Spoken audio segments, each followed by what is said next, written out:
Hi folks, it's Thom. We're here to ask for your assistance. In the past, we've provided all of our videos free to the public, and we certainly hope to keep it that way.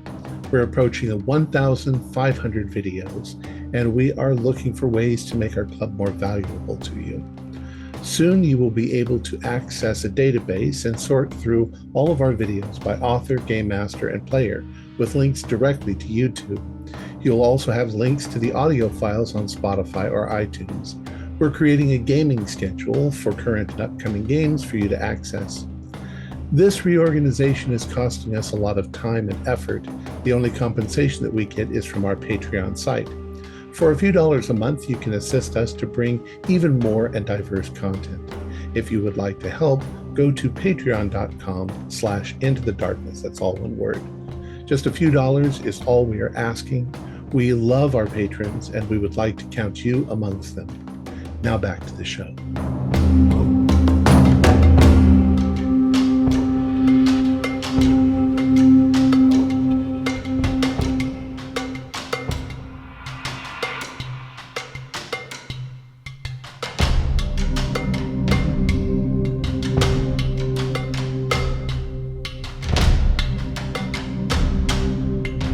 Greetings, fellow investigators, and welcome to our video podcast, Into the Darkness, where my friends and I are playing the Call of Cthulhu, Pulp Cthulhu RPG. I'm your host, Thom Raley. The scenario is The Orchid Hunters. It was written by Alex Sun and me a few weeks ago. For those of you who didn't know, I used to grow orchids as a hobby. We wanted to create a Pulp Cthulhu scenario set in the mid-1800s, the gaslight pulp, if you will. I'm the keeper of arcane lore, and this is a one-shot. Before we begin, we have another new patron. Quantum Tuxedo has pledged $15 a month to our club. Wow. Thank you so much, Quantum Tuxedo. So without any further delay, let's begin our journey into the darkness. Old money breeds boredom. But sometimes, to alleviate the ennui, a few interested souls turn to horticulture. Great conservatories sprang up on many of the estates of Europe. Originally, they wanted to bring greenery to an otherwise gloomy Britain. In 1818, William John Swainson received a shipment of plants from Rio de Janeiro, mostly palms and ferns. For packing material, there were strange, woody, bulbous plants that had been used as some sort of packing material. Oh, didn't I just say that? Sorry. He thought that they might be some sort of parasite that grew on the plants. Surprisingly, one of them bloomed on arrival, and Londoners were astonished by the unusual shape and color of the flower. That single flower triggered orchid fever. Everyone wanted to grow them. Everyone wanted to show off their new acquisitions. Expeditions were sent throughout the world, but tracking these beauties down was extremely dangerous, from the inhospitable environment to the deadly animals that roamed such places. 37 years later, I'm sorry, 37 years have passed since that first orchid bloomed. It's now mid-July, 1855, technically the dry season, which means that it doesn't rain every day, and when it does, it's usually in the morning.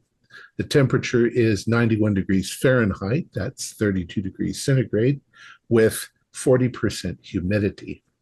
A steamer, the Marianne, arrives in Manaus, Brazil, nestled on the banks of the Amazon River. Our passengers embark in the town, their luggage retrieved. They head to a bar, Aranha Azul, the Blue Spider, for a rendezvous.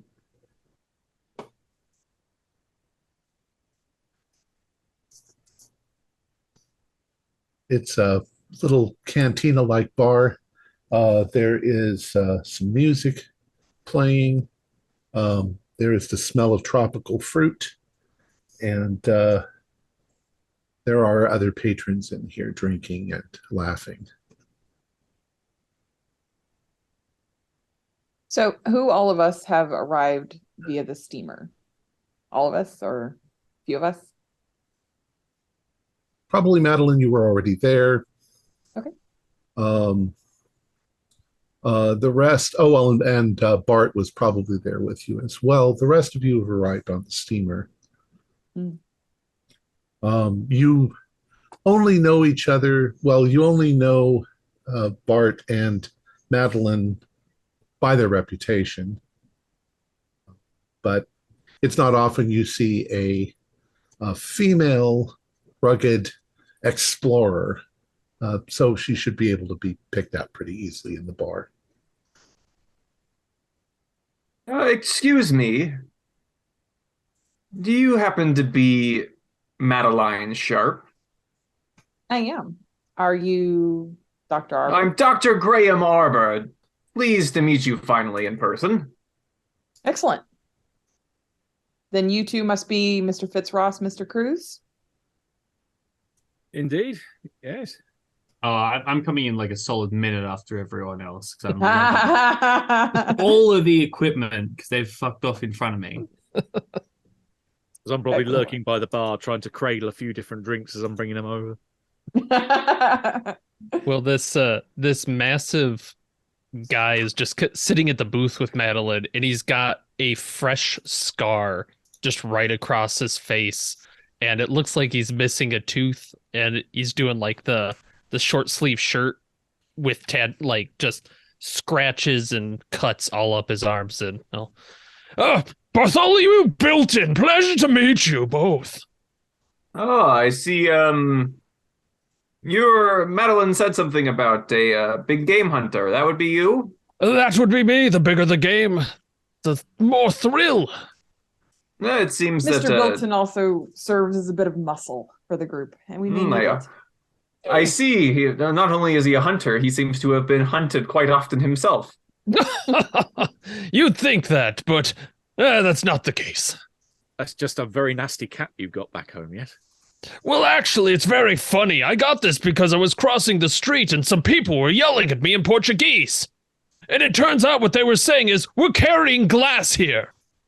Well, here we are. I was going to say that this is Brazil. They would be yelling Portuguese rather than most other languages. Yes.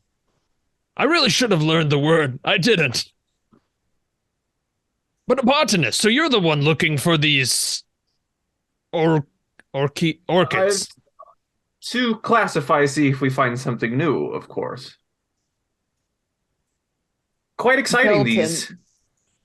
Is discovering a new species. I mean, might have to, there might be the new Madeline orchid that sweeps England on a return trip.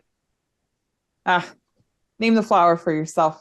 I'm here to get Lord I would never. Flowers. I would never. That would be quite improper and well, it's reminiscent of Narcissus to name a plant. Perhaps people in other fields, but us botanists, we believe in a modicum of modesty. What if one of us were to find it and then name it after you? Well, the thing is, Bart, well, you might be familiar with all sorts of exotic animals. Most lay people cannot tell one orchid from another. What delineates one species from another can be quite technical. Yeah. Oh, look, Cruz! Yeah, at that exact moment, Cruz is like walking in with bags like under his arms, big backpack on. I see you've all found each other then. Fantastic. Yeah, good to see you again, Cruz. How are you? Unloading every single bag in front of the table. I hope you're not intending to buy each one of those bags a drink. That would be quite expensive. That's what our guides are for, and I'll push someone into the booth further and then sit down. Well, I'm glad that everyone's getting along. Logistics for the travel are rather straightforward.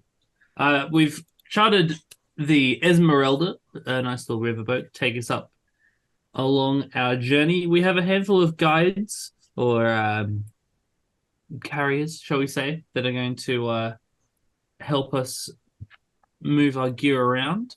I was anticipating those of us who arrived on the steamer with me would be carrying their own bags, but it is what it is. Good thing someone left a drink here for me already. I was not born into the family that I was born into and attended the academies that I attended to carry my own things. Yes, very well. You may find that in the very humble depths of the Amazon, the more effort you put in, the more you get out. But point being, we have a guide, Alfonso Duarte, who will assist us with our navigation, although how well charted this place is, God only knows.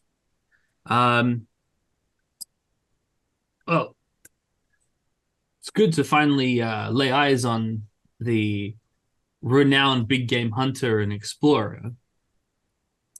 I look forward to a very successful trip, and cheers.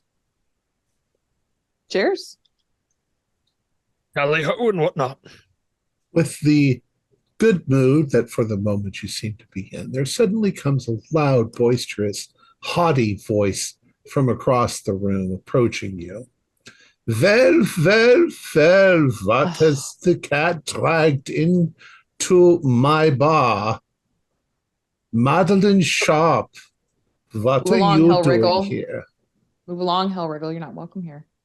Yeah, what we got going on here? You're going on a little expedition out into the forest to find something, aren't you? Don't you have a flower to go piss on, Hellriggle? Go on, move along. Yeah, you know that you'll never find anything of any worth in these jungles. Yeah, then what is a Prussian fellow like you doing all the way out here? I said you'll never find anything. You are being led by a charlatan who doesn't know a flower, an orchid from a fuchsia. I don't know how things are done in Prussia, but in Great Britain, we treat ladies with respect. Oh, yeah, you do, don't you? Yeah. Well, I don't see what's so great about Britain. What? Table pushed back. Take that back. Well, he sort of does this, and he's got a couple of big bruisers that are his guys that come up behind him. Says, what, you want to start something? You want to have a little fight? You carry your own bags. Tell you what, why don't you three join us? I'm sorry, if it wasn't for us, you could all be answering to Napoleon to this day. Also, you know a little history, do you? Well, you keep out of my way. Gladly. And he's going to turn his back and start to walk away. Oh, I hope a jaguar. Hey, how about truly, £2? though, Bart. What's that? What was that you said?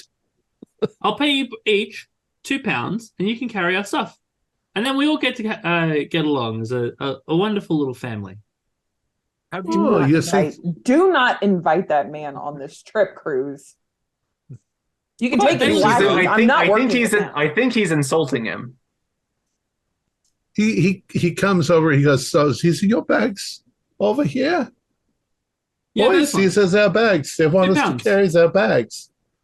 They walk over to your bags, unzip their flies, and start peeing all over your bags. See, this is exactly what I told you. This animals. Bart would like to stand up, pick up the chair he's holding, and just slam it into the side of the head of the guy closest to him. Yeah, this is blood. Right ahead. This is too far. All right, do brawl. Oh, 20 under 50 should be a hard. You know what? I'm gonna join this fray too, because I've had about enough of this guy. You got a hard, I got a regular. So the guy who's closest to you is probably one of his minions, and when you swing it, he goes like this, but you hit him pretty square on. We'll call that a club. 1d8 plus damage bonus.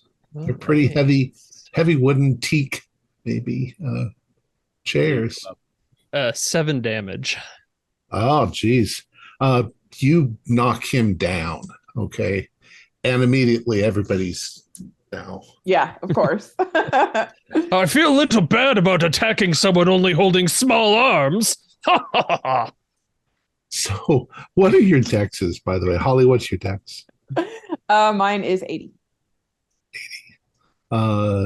Morgan? My dex is 70. Nathan? 85. 85. Matt? I'm tied, 85. Nice. And Riley? 90. 90. Okay. We already had Nathan, but we'll have Riley. Are you joining in? Absolutely, I am. I'm going to pick up this wonderful glass that I found on the table. I'm going to spin around, and I'm going to smash it into the head of the nearest person who's decided to start peeing on my luggage. Okay. I rolled a 96, so I really don't think that you... Well, just see if you don't miss. I rolled a regular success. Okay, you smash it into the side of his head. We'll call that... we'll say brass knuckles. That's like brass knuckles you hit him with. 1d3 plus 1 plus your damage bonus. 1d3 plus damage bonus. Damage bonus? Yes, I do. Let's have a look. See. 6. Okay, you do 6. He flies sideways. Let's see who is next. Matt, you're next. Fairly resourceful individual. I'm going to hopefully have my camera at the ready. I want to take a photo of the Germans pissing all over the bags, because that'll be great when that hits the newspapers. So. Okay. I don't think you need to even roll for that, you photographer. There you go. Click. Yeah. Or rather, you step back and you goes the start flash. clicking photographs. Next would be Holly. All right, I'm going to tackle Dirk Elrigal. I hate this guy. Okay. And I got a hard success.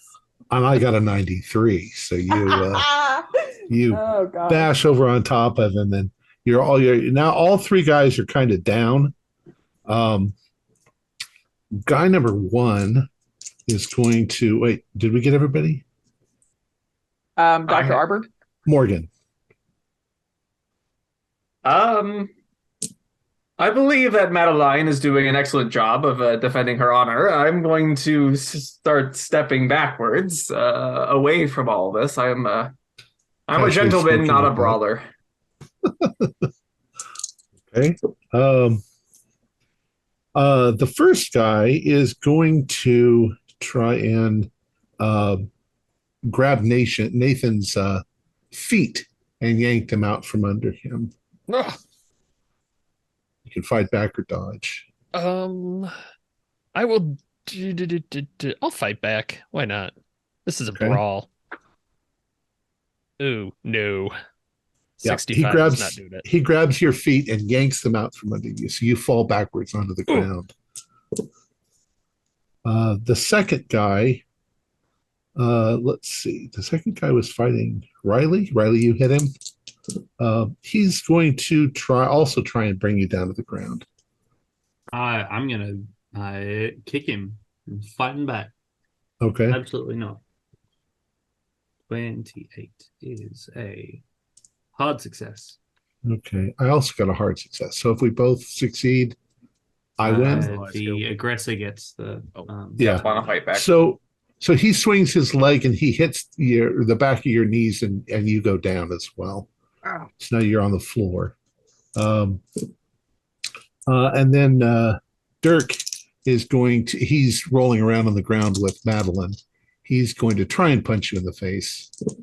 Oh, yeah, I'm fighting back. I will spin the luck. Okay, then you beat me. It's regular. Because I don't get a regular. I failed. Okay. He throws a punch at you. You move your face. It hits the ground, and you come back with hitting him in the face. A regular punch. I don't know what's that. 1d4. 1d3. It's and 1d3 damage. plus. It's D3 and damage bonus, and Madeline is not a small woman, so. Oh dang, just 2. Okay, do him 2 damage. Okay, we're back to the top of the round. We'll start in order though this time. Riley. I'm gonna just ankle bite the shit out of whoever's nearest to me and just grab him. Okay. 92. That's not a success. You got a 96. So you guys are rolling around trying to hit each other. You're Oh god, we're gonna roll on the piss, aren't we? Already. yeah. What's next? 90. Nathan, you're next. Bart's just laughing as he just I'm sorry, Bart. Bart tries to do another punch to the guy's solar plexus on the ground. Okay, go ahead. No, 88. Okay. He's trying to get away. He doesn't really succeed, but he doesn't get hit. So you're fighting. Matt. Is there a piece of discarded chair or club around? Yeah. And there's pandemonium kind of in the bar right in your area. The rest of the bar, everybody's just kind of glancing over and watching you guys. I will grab a club and go straight for Hellrigel's nuts. Okay. I don't fight polite, not in this kind of company. Okay. You swing the thing, but it really catches on the floor, and it doesn't hit him at all in the nuts. Right, it doesn't hit him at all with my roll, so don't worry about it. Right, yeah. Just hits the floor. Let's see. Holly? No, Morgan. Wait, no, Holly. Gonna keep fighting Dirk. Okay. Oh, is that a regular success? That is just a regular success. Okay, and I failed. So what are you going to do to him? I'm punching. I'm just wailing on him at this point. You punch him in the face. Good Lord, that's 7 damage. All right, you do 7 damage. You in slow motion. Your dainty little female hand bubbles up, hits him in the face. One of his teeth goes flying out in the opposite direction. You can see the blue bruise sort of forming on his face as he rolls over. He is going to continue rolling over and attempt to scramble to his feet and probably get the fuck away. I'll let him. All right. And Morgan.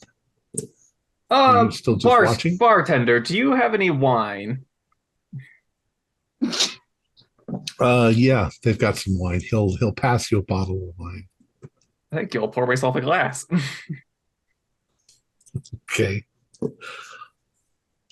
All right. As soon as Dirk Hellriegel starts getting up, the other two sort of nurse their wounds for a moment, and they all sort of scramble in different directions and go running out of the bar.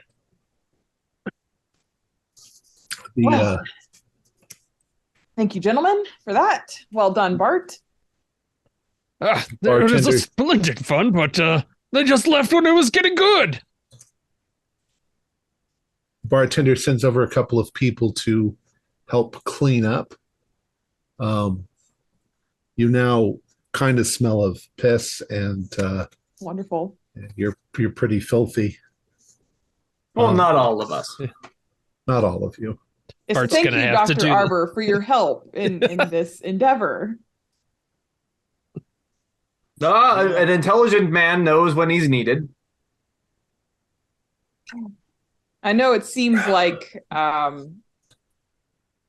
we handed their asses to them, but quite honestly, I've had multiple dealings with Dirk Hellriegel, and he's a very dangerous man. So be on your guard if we see him anywhere out in the jungles. He's killed several of the men that I've worked with. Oh. So next time I can use my machete. That's not a no. All right. He's going to start taking off I'm not telling you no, Bart. his piss-covered I don't know shirt. about you all. I could use a shower before we embark. So there is an all smell like this after about 2 days upriver. So there is an inn attached. Your river boat won't be ready until tomorrow morning anyway, so you have time to clean up, get some food, relax a little, get some drinks. And Dirk Hellriegel doesn't show up again, so you're cool. I don't know if there's anything you want to do this evening, but we could move on to the getting on the boat the next morning if you want. So the day opens. It's warm, it's hot, it's humid. You found it almost difficult to sleep because the sound of the jungle is loud. There are animals that are all nocturnal and they make noise all night long. So it's something you need to get used to. The supplies have all been put on board the boat. I haven't really described the boat, but we'll assume that it's large enough that you can have bunks, but it's not grand. It's 10-person boat, and it's got steam power. So you all board the Esmeralda, and you meet the captain. You've got 5 assistants that come with you. One styles himself as a guide, but these are people to move your stuff around, especially once you're in the jungle. Your plan is to travel up, let's see, it's northwest along the Amazon, and then possibly take one of the smaller tributaries. There's smaller tributaries, but they're still big rivers, out into the middle of the rainforest, where very little exploration has been done. So we'll just start there with you guys getting on the boat.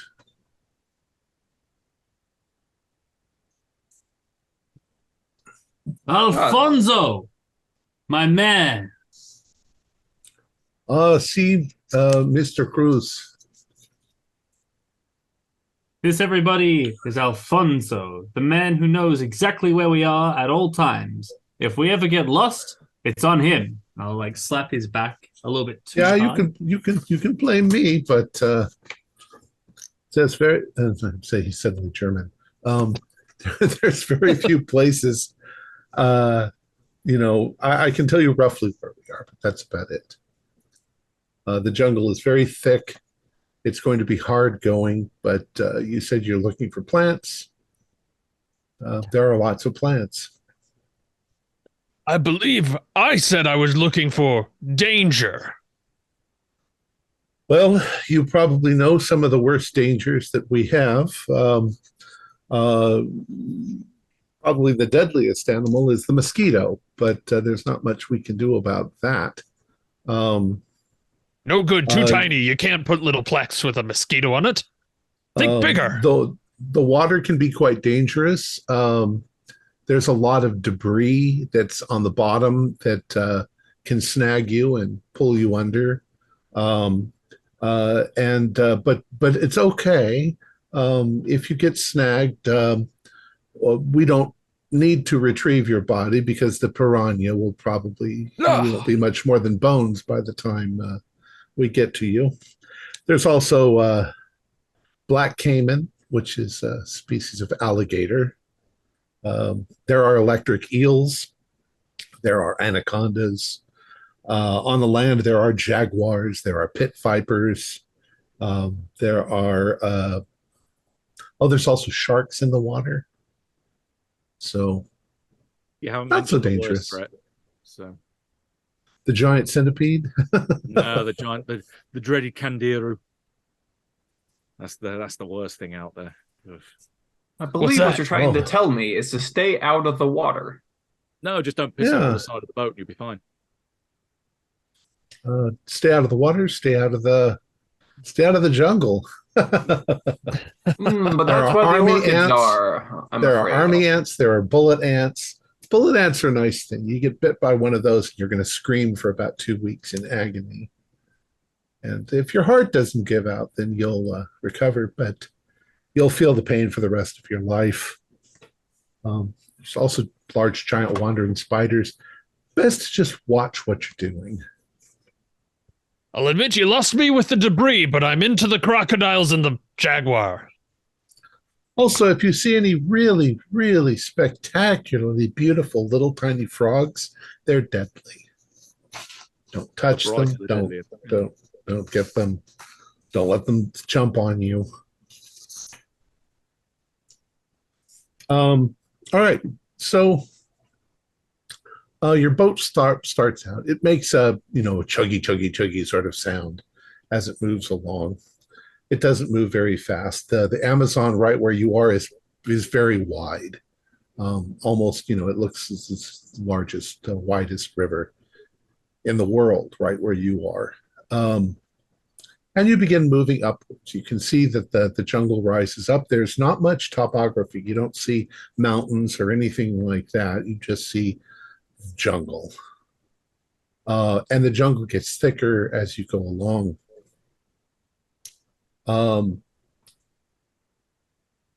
Civilization, of course, is also leaving itself behind you. When you're still near Manaus, you can see other boats. You can see people ferrying fruit back and forth. You can see small villages along the riverbanks where the supplies are going back and forth. But after a couple of hours, you are now in the jungle on the Amazon, and you don't see people anymore. It's just miles and miles of green, lush plants. Dr. Arbor, as you're looking around, do a spot hidden for me. Oh, certainly. I spy with my little eye. 37 something beginning with J. Is a hard success exactly. You, as you're going along, you are playing a game of identifying plants. You can tell that's a fern of this type and a large leaf plant of that type and a philodendron of that. You do also see orchids up in the trees and in the bushes. They don't look like things you haven't already seen.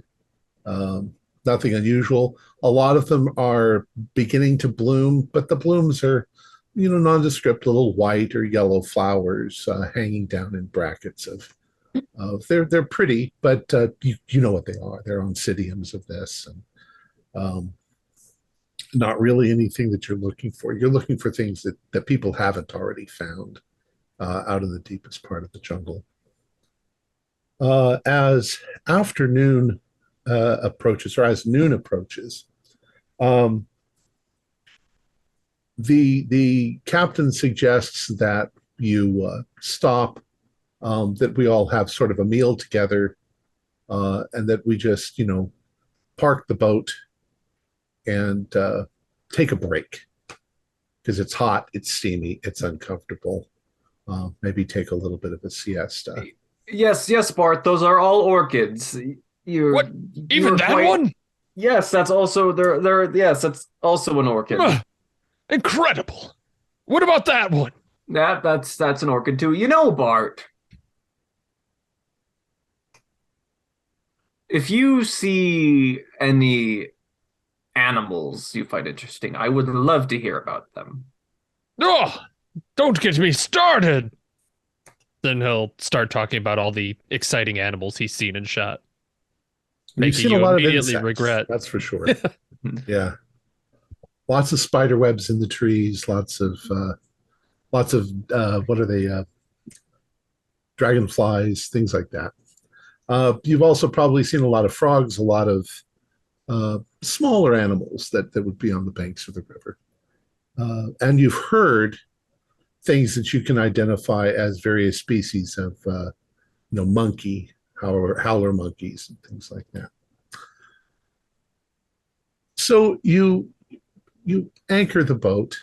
You anchor it under the shady parts of the overhanging canopy. And one of your men appears to be a cook, so he's going to cook up some beans and rice and various plantain-based food, which is kind of a banana, starchy banana.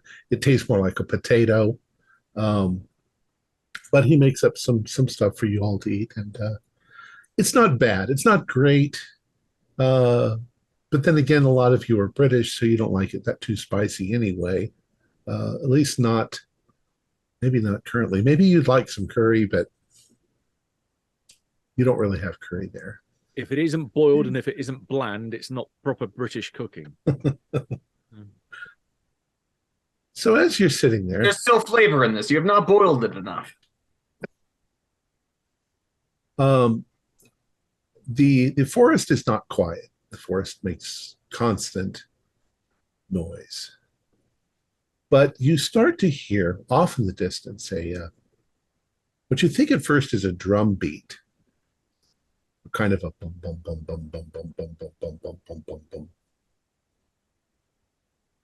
And you're not sure what it is. But after a few minutes listening to it, it sounds more and more like another boat engine. And coming around the bend behind you is another riverboat. And it is sailing. They can't go very fast, but it is coming in your direction. It's not like it's going to hit you, more like it's going to pass you. To a spot hidden as you're looking. 76 is a failure. I rolled 100. Why look at it? You're busy, Hugh. You're busy looking at a book you're reading, I guess.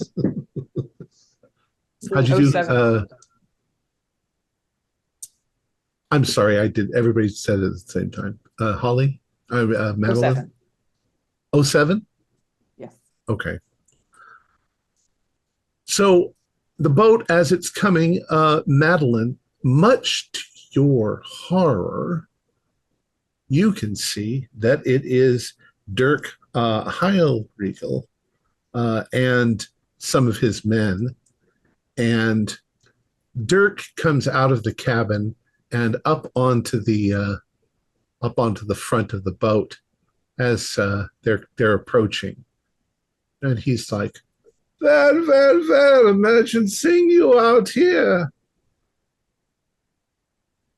Leave it to you to not be able to copy the path that we're taking. Can't find your own orchids. Oh, well, I had to try to find out where you were because, I have to repay you for last night. How's your mouth? Oh, my missing teeth, you see there. Yeah, I owe you for that. He turns around and then he turns back and he's got a dynamite stick in his hand. He lights it and he flings it right at the cabin of your boat. He's positively mad. Madeline, I told you. Do a luck roll. Dear. Lowest, so group luck, lowest luck. Well, just you, Madeline. Okay. How'd you do it?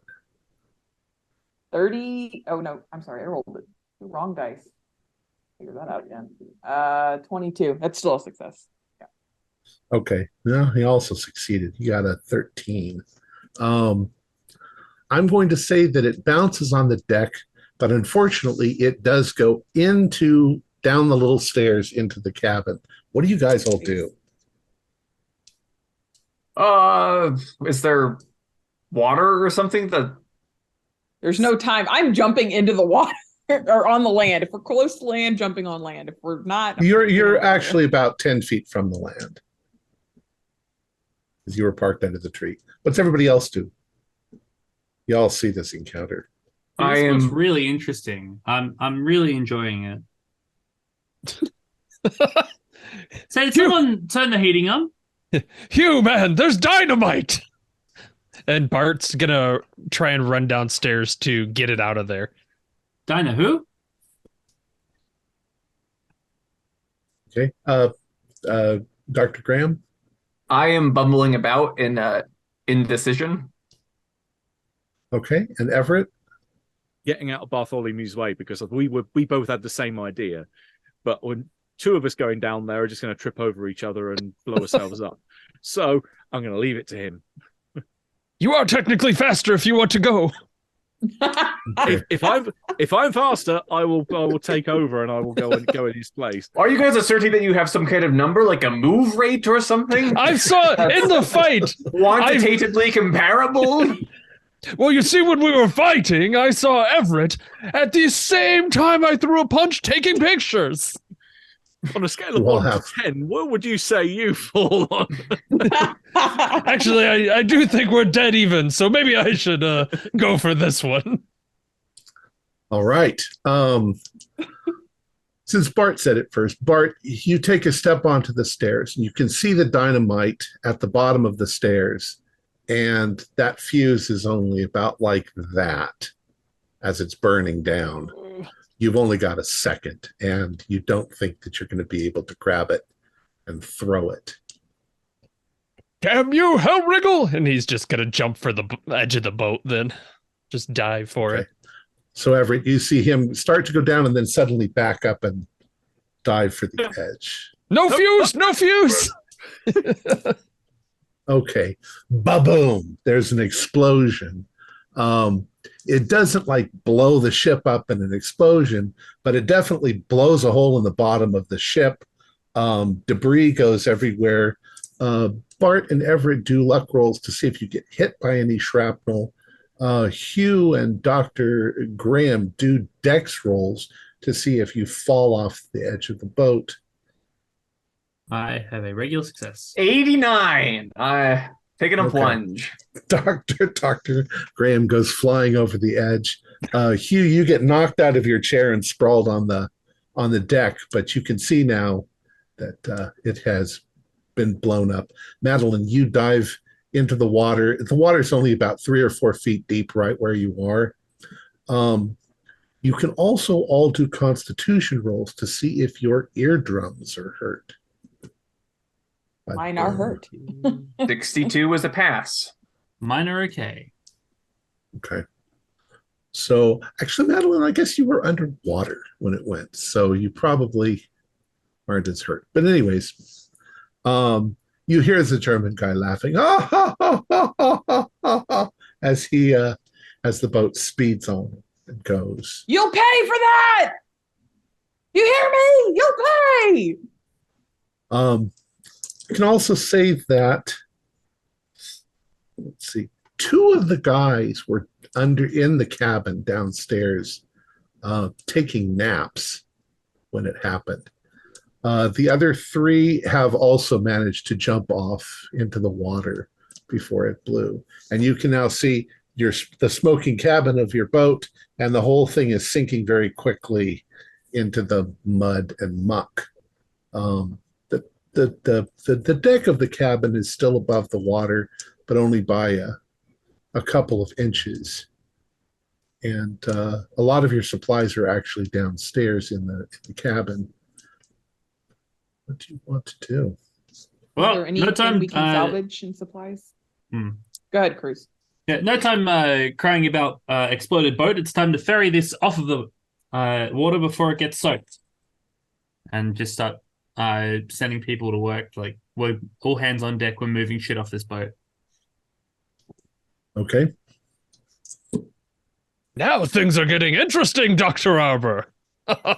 Oh, too interesting for my taste. I would prefer the entirety of the interest of this voyage to have been the flowers, but... It's you Rust. say that now, Bart, but wait until you see the status of your elephant gun. I didn't bring that. I brought a slightly lower caliber. Ah, wise. I think they call it a punt gun. Oh, Yes. the punt gun, yeah. Fitzross, how's your camera doing? Did you get a shot of that from us jumping away?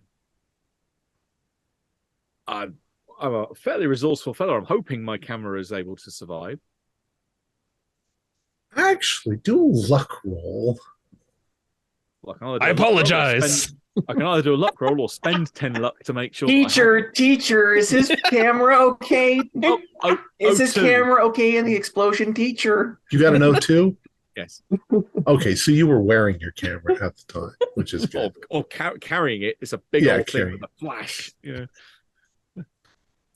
All right. So with Hugh and the other two men, of course, you've got two guys that were just killed. What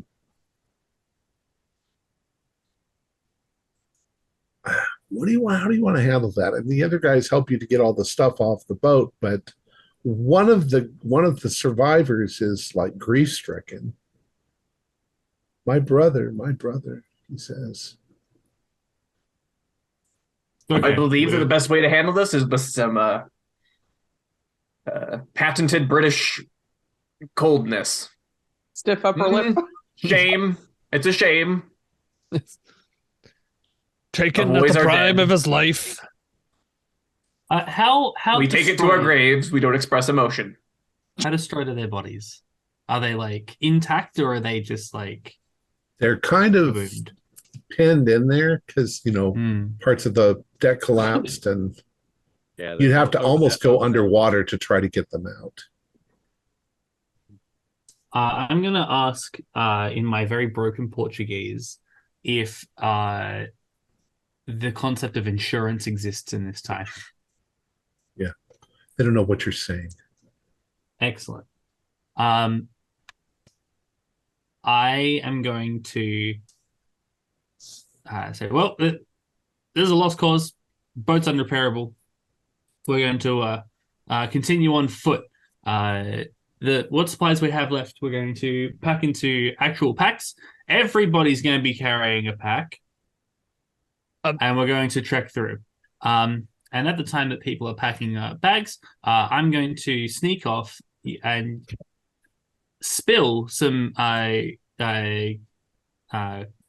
coal, gasoline, whatever our accelerant is. And oh no, it caught fire. And now the boat's going up in flames. Oh dear. So that you have an excuse to not try to retrieve the bodies. Okay, that makes sense. So the bank, right where you are, it's pretty short. You've got a few feet where you can stand, and then it's jungle right up to up to within a few feet of the water line. It's impenetrable without getting out the machetes and starting to hack your way in. Everybody do a spot hidden.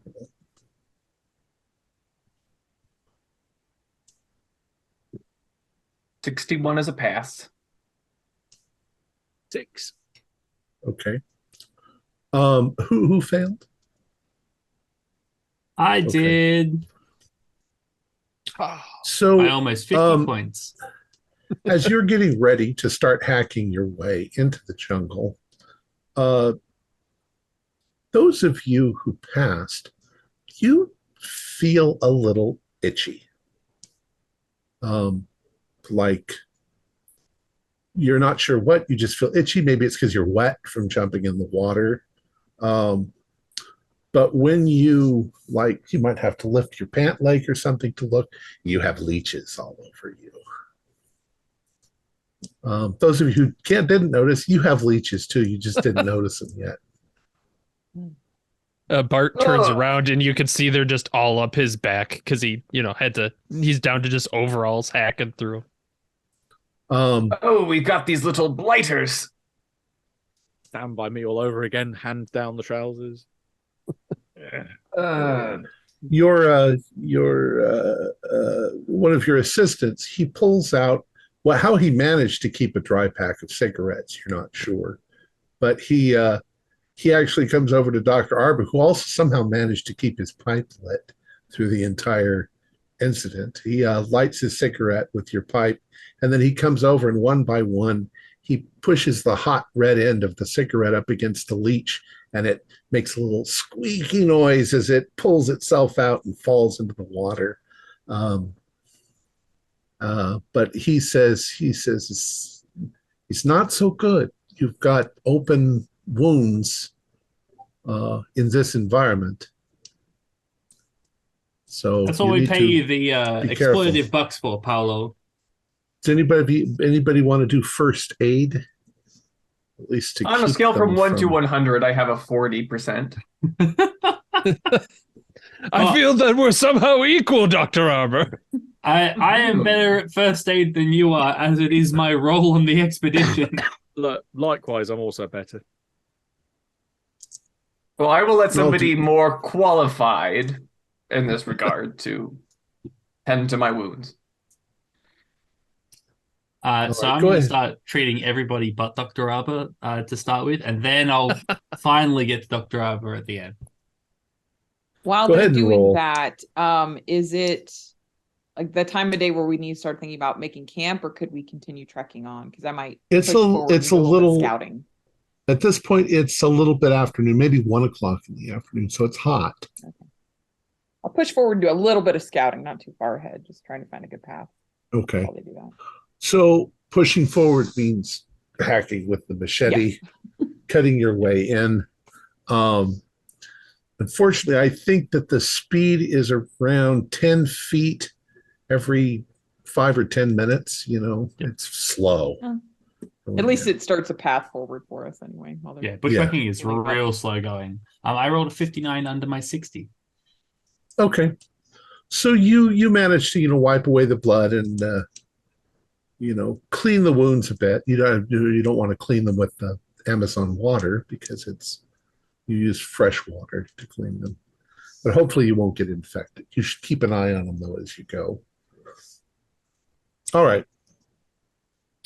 You hack your way into the forest, and all of you that don't have really experience in that never thought that it could be this grueling. It's grueling. You're sweating, you're hot, your clothes are wetter than they were when you were in the water. And after you manage to get in, you've gone in for, for maybe 2 hours. You've hacked in. You finally come to an area where there's a bit of a clearing. It's not very big, but it's big enough that you could rest here. Maybe it's 30 feet across, and it's just a flat area. It's kind of a flat, sandy area. And it's now about 4, so the sun's going to be going down. The sun's already lower in the sky, so in the jungle, it's going to start getting dark just because the light is all blocked by the jungle. Bart would like to do a little bit of a tour around and look for animal tracks. Any clearing like this is just primed for some critter.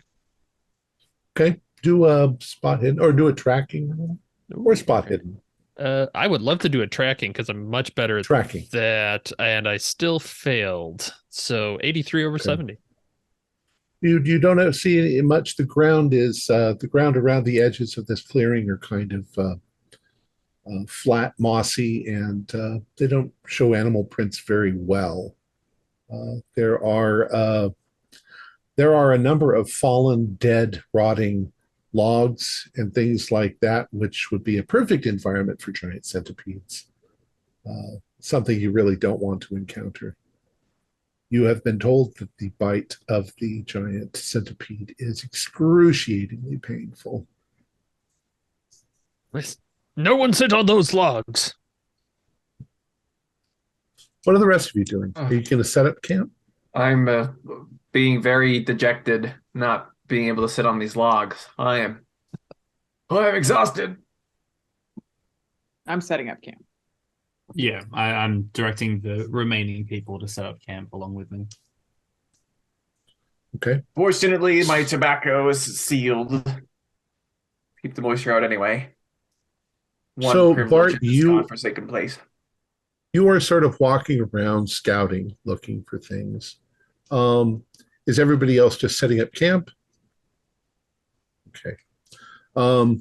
You also realize back at the disaster, you can't carry everything. You had 2 weeks worth of rations.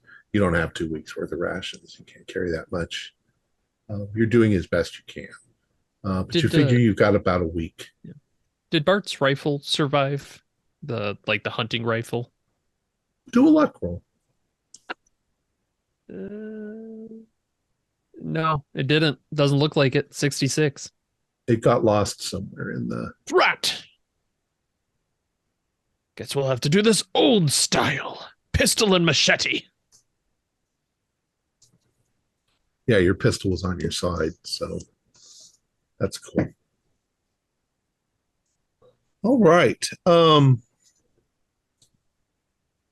So as you guys have set up camp.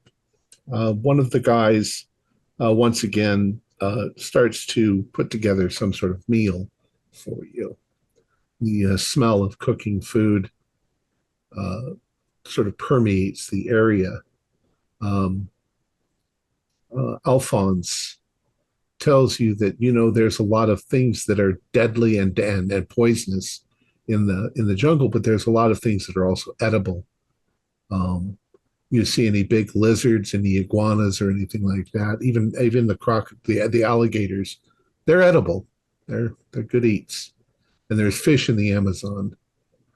So if you sort of be creative, you find stuff to eat. Do I know of any edible plants in this region of the world? Yeah, probably. Do a luck roll. 86. Actually, I'll take that. I do a biology or a botany roll. Botany. Okay, well, if it's an 86, I will spend 1 point of luck to pass. Okay. You find a plant that you identify as kind of it's got tuberous roots that are very similar to potatoes. There's quite a few of them growing. So if anything, you've got yourself some potatoes. Yeah, I'll start pulling those. Okay. Mr. Cruz, what are you doing? I'm gonna have a team meeting with the remaining guides. Okay. One guy looks basically, devastated still. I'm sure your brother was very important, but fact remains that we're here to do a job, and we're here to get these people, dandy some of them may be, through this expedition and out the other side. We're going to dig in. We're going to get it done. And we all put our hands in the middle. 1, 2, 3, ha! And then we keep going. Okay. Dr. Everett, despite the fact that you're in distress, that you feel moderately in danger being stranded out here in the middle of the jungle, it's actually quite beautiful. Suddenly gained a doctorate in all this mess as well. Wow. What are you up to in that case? Mainly keeping an eye out, say helping once the camp's set up. Otherwise, just being a general helping hand and making sure that nothing's going to come stalking out of the jungle, Prussian or otherwise. Okay. Madeline, you've had you know how to put the camp together, so you've done that. You've put the camp together. What do you want to do after that? You are tired, and it's hot and steamy. I'd like to have a conversation with Hugh, actually. Okay. You see Hugh over with the other men. He's cheering them up, and right. Yeah, I'll gesture, for him to have a word. With the boat, Yes, ma'am. Disabled. What is the plan here, Mr. Cruz? Well, we have sufficient equipment to bushwhack our way through towards our intended destination. I suspect that we will be able to how can I politely say this? Commandeer the boat that passed us earlier, whether through diplomacy or force. It's assuming that they end up in the same destination as us. It's probably a fair assumption. But that's true, but they'll have to rest. They'll have to stop to rest for the evening at some point. They can't potter through the entire night.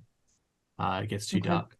So I suspect they've only made it maybe a mile or two further down river than we have anyway. Are you suggesting we stage a coup this evening? Try to take their boat from them? I'm not saying that. It depends on how ready and able everybody else is. I think Bart and I could probably manage that quite well, actually. Yes. We have adequate machetes to equip those of us that wish to go. The only concern is if we leave somebody behind and one of those alligators crawls up, or I don't know, an insect is in the presence of Dr. Arbor, he might die of fright. No, listen here. When you deal a lot with plants, you deal a lot with insects too. While I don't study them, they happen to enjoy being on plants. I didn't think a gentleman eavesdropped, Dr. Arbor. This was a private conversation. Gentlemen are also not normally stranded in the middle of the godforsaken jungle, Miss Sharp. Well, since you're already keyed into what we're discussing, perhaps this is the conversation for the group at large. Anyway, we need a boat. Mr. Cruz here is doing a good job of maintaining calm, but we cannot survive this jungle environment indefinitely. And without a form of quick transportation, it is a very long way back to as Dr. Arbor would say, a more civilized place. So, Bart, I think it's time we stage a coup. I love it. I was going to go wrestle some crocodiles, but this sounds better. Let's go. Mr. Cruz wisely has concerns about those of you who may choose to stay behind and how well you can defend yourselves. Oh, I believe I would rather like to come with you, be on a boat again as soon as possible. Please don't go traipsing through the jungle like an elephant might, as you have been doing for the last half hour. I mean, we're here to look for orchids, though, aren't we? Yes, we are. And we will find some orchids just as soon as we get a boat back. With that said, I'll call out to the other members of the workers' camp. We'll assign 2 people to stay behind with us. We'll take Alfonso with us. And then I'll start handing out knives that are larger than Dr. Arbor's arms. Okay. Actually, before you do that, you guys are still conferencing. Bart, Everett, and Hugh do spot hiddens. No. 09. Under 45. So exactly extreme. I'm sorry, Everett, did you pass? Oh, okay. So as you guys are kind of discussing what you're going to do, Bart and Everett, before Hugh turns around to talk to the other men, they've kind of spread out a little and they're kind of making themselves comfortable. You notice something very odd. One of the men, he's moving some stuff around, and he suddenly looks into the edge of the jungle a few feet in front of him, and he cocks his hand like that and takes a step forward, and you see what looks like a vine coming from, it's hanging down from the tree, except that it doesn't look like a green vine. It's kind of silvery in color, almost like a metal cable, and it seems to be going straight up into the tree. As you kind of glance up into the tree, you see more of these, almost like a spider web. And just as you see that, the guy sort of goes like this and touches the cable. And when he does, you see him pull back and his finger is stuck to the cable. And all of a sudden, the cable snaps and he goes flying up into the tree canopy. And you hear him yell as he is pulled like into the tree, up into the bushes. Oh my! One of our carriers! What the devil was Screaming that? violently. It's some kind of trap! Stay away from the silvery things! What are you talking about? What happened? Machete out. Yeah. You do see more of all these. weapons out. You do see more of these strings that come down like I'm cables. gonna They hit don't one with a look like knife. they don't look like vines. They look like almost translucent ropes. And they're like moving through the air, or are they No, static? they're stretched tight like they were like this. And when he touched it, it snapped at the bottom and yanked him up like a trap of some sort. They can be buried underfoot. What we might do is I would like to find a skinny tree, one that I can just cleave in twain with my my machete, and then I would like to hoist it above my head and throw it into these in an attempt to clear them. Okay, you can hear him yelling. It sounds like he's maybe 30 feet up in the tree. You can't see him directly. You'd have to get closer and look up to see where he is. I'll go get him. I can climb a little bit. I just want to clear the area around him so it's safer. Great idea. Okay. So couple things. Bart, you start moving forward, maybe to climb the tree nearby. Hugh, you said you hack a stick in order to clear these other traps. Yep. Madeline and Everett and Graham, what are you guys doing? Well, I have a you're machete, watching so I think this, I'm going to obviously. try to hack at these cables, but not touch them. Okay.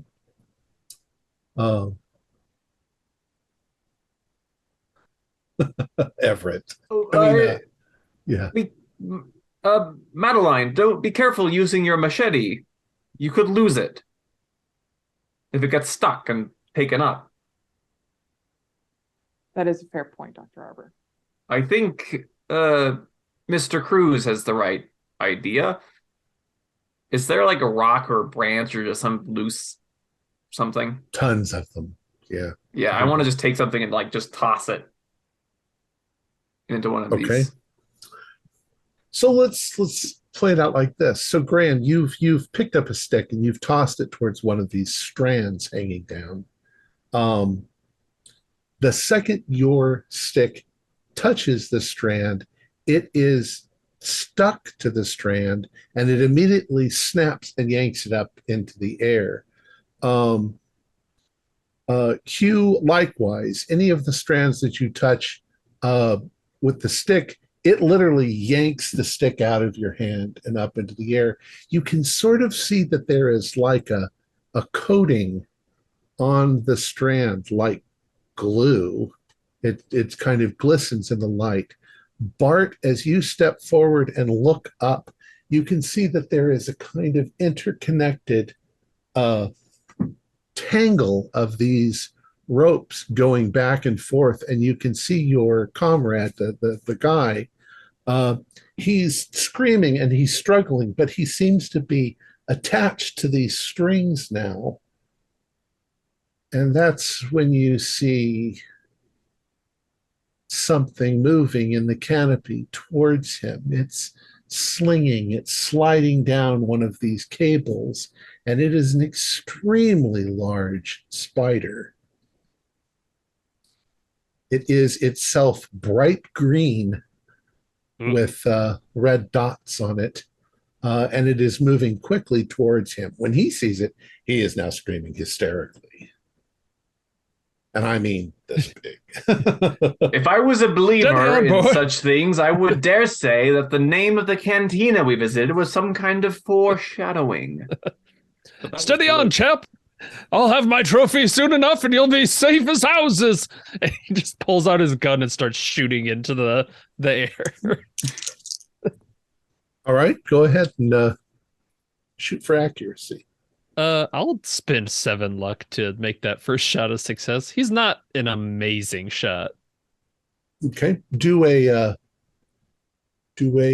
damage roll. All right. 4 damage. Okay. You hit the thing. There is a great splattering of goop.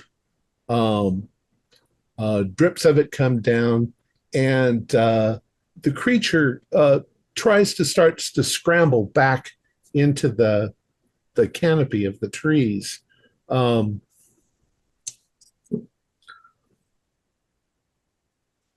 But it looks like it almost attaches another of these ropes to where it is, and it begins to drop out of the tree, hanging down like spiders do. Madeline, the trophy of a lifetime. There's a giant spider. I don't particularly care about trophies, Bart. I want to get out of here alive. Dr. Arbor, you're pretty sure it's a species that you've never heard of or identified. It's very big. We'll name it after Bilton. Everett, get my picture. Get my picture. How about we focus on dispatching this horrible arachnid for photography?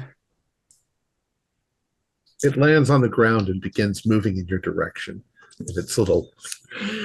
Oh, I'm going to go away from it. Yeah, shoot it. Bartholomew now does have a machete in the other hand and the pistol, and he's just going to keep firing when he gets a chance. Okay, you're going to fire again? Anyone else want to do anything while this is happening? I'm going to run up. Taking some pictures? Yeah. Okay, well, we'll let Bart shoot it first. Yep, success on that. Ooh, 7. Yeah, at that point, you sort of splatter it, and with a great squelchy, wet-sounding thing, it splatters onto the ground, and its great hulking mass sort of falls down its little feet, twitching. It rolls onto its back, and its little feet move in. Never seen anything like it, but apparently that's its trap, that if you touch those strands, it just yanks you up into the tangle of his web. And then you can look up and you can see that there are other things that are up in the web. And there are animal bones, which you find on the ground underneath it. But the man's still stuck up there. Bart, how about you go rescue that man? I wanted to take a closer look at this. What? I was going to start cleaning. I guess I don't know. Figure out how to clean it. We probably cut him out of his clothes and then try and secure a rope around him. All right. Hugh, I'll work with you if you've got the rope. Let's get this chap down. Madeline, you realize that as long as you're not cutting right where the sticky part is, the cables, although they're rather strong, they cut. Okay. It's like cutting a rope. Yeah, then I'm going to be hacking away, clearing this area. All right, you can manage to get him back out of the tree. Okay. Dr. Arbor, do you have biology? I do have biology. Roll a biology roll for me. I don't have a 95 in biology, however.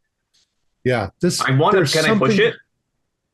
Sure. And risk ruining it completely for Bart wanting to keep it as a trophy? Yeah. 91. Yep. I squish it. Horribly. Yeah, you unfortunately become so fascinated in certain features of it that you you damage it. It's not quite as hard as you would expect. If it was an insect, it would have a really hard shell on it. In this case, it's a little softer, almost leathery. This thing's almost an imitation of an arachnid. And the only thing that you notice about it is it's not quite right. You thought that, arachnids just had 8 legs, but this seems to have a couple of extra. Yeah, this isn't an arachnid at all. Spider's completely the wrong. Oh, I've seemed to have. Are you saying it's so full of squid?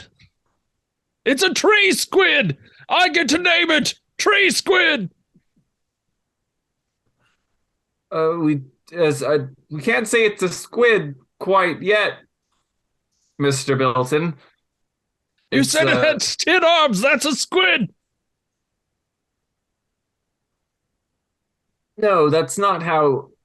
Never mind, Mr. Bilton. Is this a sanity roll? Looking at this thing, or well, you're a biologist botanist. You expect to see things you've never seen before in this jungle.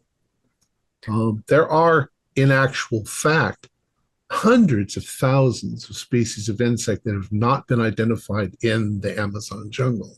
So, still, people are finding stuff. This is there quite could be a dangerous variety. Yeah, that's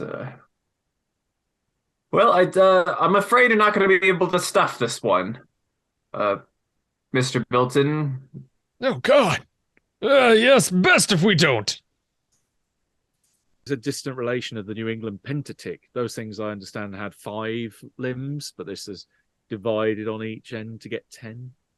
Yeah, they were bioluminescent, so maybe, you didn't see this in the dark, but maybe it was a little bioluminescent as well. As you guys are doing this, you've made a lot of noise. Do a spot hidden.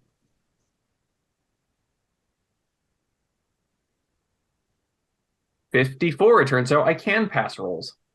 Still. That's a hard on my end. Okay. As you're standing there panting,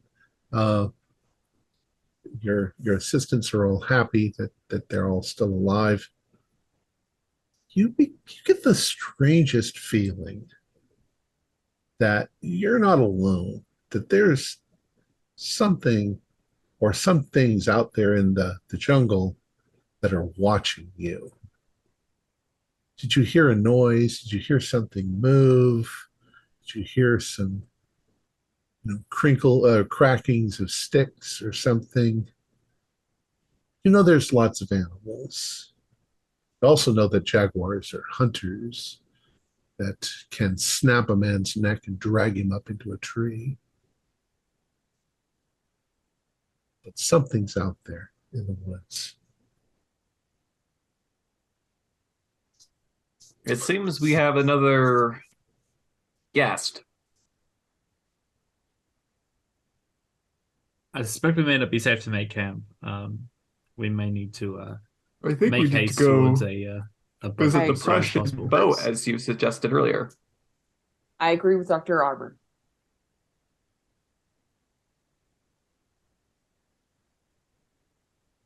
Okay. So are you going to break camp? Yes. I think it's time for us to move on.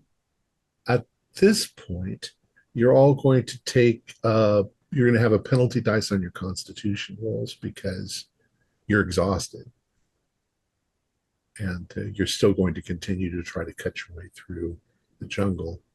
It's a little less dense right where you are, and you can sort of see less denseness, in certain directions. You're hoping that that's going to lead you along the river.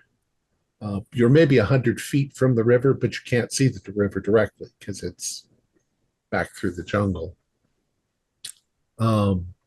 You might be able, if you're very quiet, you could hear it. You can hear the movement of the water as it moves over rocks in the distance. But the jungle is also very loud, and it also dampens a lot of sound. All right, so Uh, it's also getting darker. How are you going to proceed? Who's in front? Who's in back? You might also take turns. You know, 2 people hack for a little while, then 2 people more, then 2 people. Mm-hmm. Plus, you've got your assistants who can also.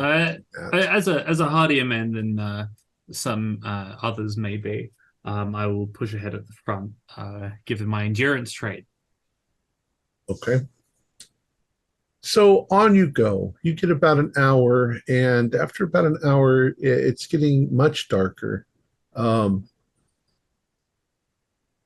You realize that your exhaustion is getting pretty deep. You're getting that feeling as if when you're truly exhausted, it feels like you keep waking up. Like the whole thing feels like a freaking nightmare. And it's just so monotonous and so grueling.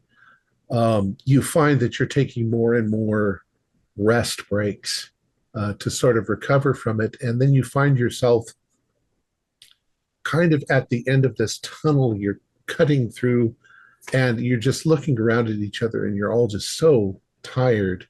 You've set up, you've got lanterns that you're carrying with you, that the other men are, and you realize you just need to stop, at least for another half hour or so, and drink some water, eat some food. And you're sitting there not talking. You're too exhausted to talk. And that's when you realize that there's people in the woods around you, in the jungle. And they are moving in your direction towards you. You are surrounded. And when you finally get a glimpse, it sort of frightens you, because these people are obviously natives. They are scantily dressed. They're all men. They are fairly short. You'd say not a one of them is over 5 feet tall. They are dark brown skinned, black straight hair hanging down, and various small colorful things in their get-ups. They all have spears, and they are pointing them at you as they come forward. One of them says something, but none of you understand what he says. Yell in Portuguese, "We are not on the menu."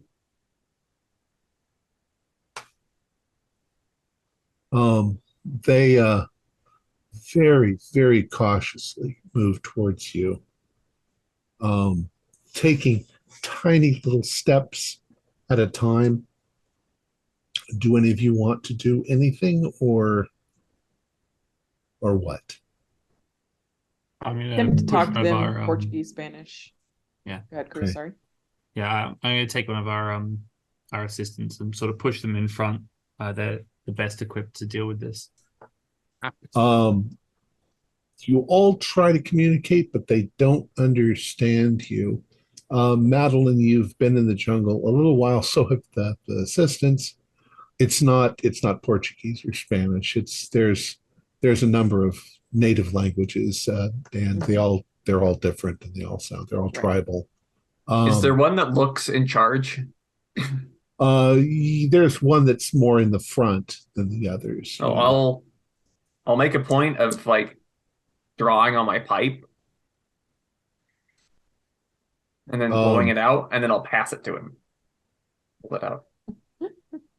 So he's reticent at first, and as he's looking at you with his spear, and then he reaches out and he takes it and he smells it, and he saw what you did, so he tries it, and he's good, like this. And he says something to these others, and they don't really lower their spears, but they sort of look less tense than they were a moment ago. They start now coming forward and looking at the stuff you have. They become more curious. They especially look at Madeline. Um, they give you back your pipe. Uh, they're looking at the strange thing around Everett's neck. What do you want to do? They don't understand your clothes either. They're looking at these and I bet these chaps know what that thing in the tree was. Give me that stick. And he's going to very crudely in the dirt draw like a circle with tin legs out of it, trying to do this spider. And then he kind of like stomps at it and is like, I killed it. Me. they come over to you, Dr. Bart, and they reach up and Dr. Bart. Dr. Bart. I'm sorry. The diploma fish got me too. Like candy at this point. Actually, that's what happens. Gonna have doctorates in a second. He's a gun doctor. Bart, they come over to you. They come over to you and they suddenly become fascinated by your beard. Likewise, Dr. Arbor, they become fascinated by your beard. Hugh, your mustache, because they don't have facial hair. Do a spot hidden as they're doing this. This is vitality. This means good breeding. 16 is one shy of an extreme. Normal for me. I have not succeeded a single spot hidden roll. They're well, Hugh, you don't notice this. Dr. Arbor, you do, and Bart, you do, but you notice it in this way. There seem to be more hands than men when they're kind of looking at your beard and the color of your hair, and you realize that at least two of these guys have an extra arm. Like it's growing kind of partly out of their back, but they're very interested in your beard. And they suddenly change their demeanor for a second, and the leader, he motions for you to follow them. Or two. Well, I think we're being invited. But be careful. Something is amiss here. Is it because of the extra arm? I was thinking that would actually be very helpful for carrying our things. That spider had extra arms, and now these people seem to be developing an extra limb. I'm sorry, you God do realize got very sleepy when he created this part of the world, or there is something altering the growth of things around here. No, you're right, Dr. Arbor. We forgot about it. It's in the name. The Amazon Forest. No, that's not the name, Bart. This bolt of lightning comes from the sky. Ow! Why does that happen? Actually, the extra arms are really good for like if you want to ship packages out really fast, like some kind of 2-day delivery. Okay, so Madeline, how do you feel being the leader of this company about following these individuals, or do we want to keep hunting for the Prussian vessel? Truthfully, I think there's more value in getting a boat so that we can actually get the hell out of here. I'm not sure we can do that. We're so tired.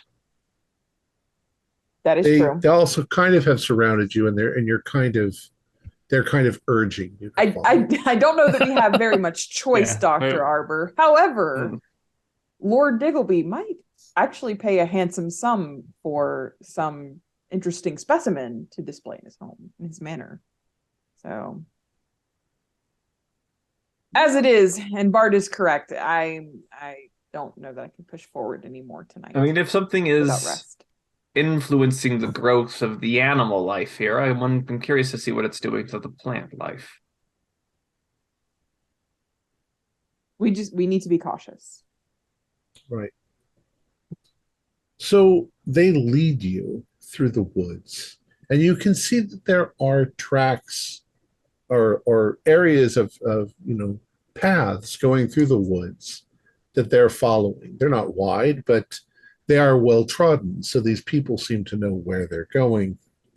Uh, After about 40 minutes or so, you can see up ahead that the paths open, and there is a small village. It is primitive. They are, huts made from local wood and fauna. They have leaves and reeds and things on the roofs. You can see that there are cooking fires. It is now dark outside, and as you come out into the clearing, you can see that the sky above is clear, and there are thousands of stars, and the firelight from this village, lights up the outsides of their huts, and you can see that there's quite a few other people.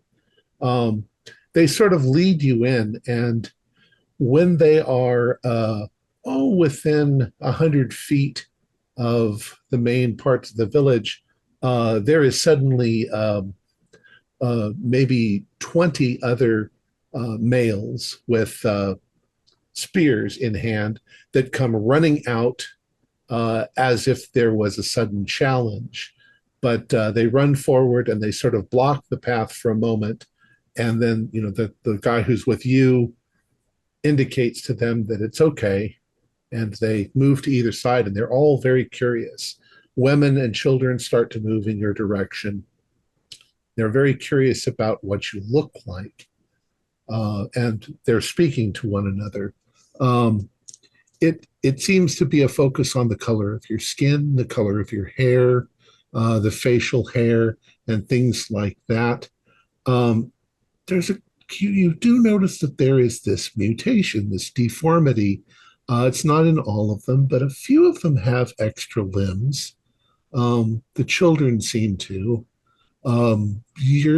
Your first thought goes to inbreeding. They're probably all related to one another, and after years of that, there's also other small deformities in the shape of their skull and things like that that make you believe they're quite a primitive tribe, perhaps one yet undiscovered. But they seem friendly enough. They come in. Some of them move forward, and they actually themselves sort of look at your bodies, maybe touching you in what you might at first consider inappropriately, but it's like they don't quite understand what you are. You don't have an extra limb, and your ears are not quite as pronounced. So they're fascinated by you, but they're being hospitable. Um, they bring you near a campfire, sort of towards the center of the village, and they have you sit, and they immediately begin to bring you like what look like banana leaves that have food on them. You don't know what it is, but it could be beans or potatoes or whatever that they've got in the jungle. There's pieces of meat, you're pretty sure, maybe monkey meat, you have no idea. And they bring you gourds that have liquid in it. It looks kind of milky. Uh, it's salty, it's sweet, it's not unpleasant. Um, you'd almost guess like a corn stuff, but it doesn't really. You don't think corn grows here. What do you guys do? Dig in. I'll Yeah, try it. I'll have a seat and eat. Yeah. I'm a bit more concerned with where we're going to be sleeping. So I'll start like miming, like trying to communicate that we want somewhere to sleep.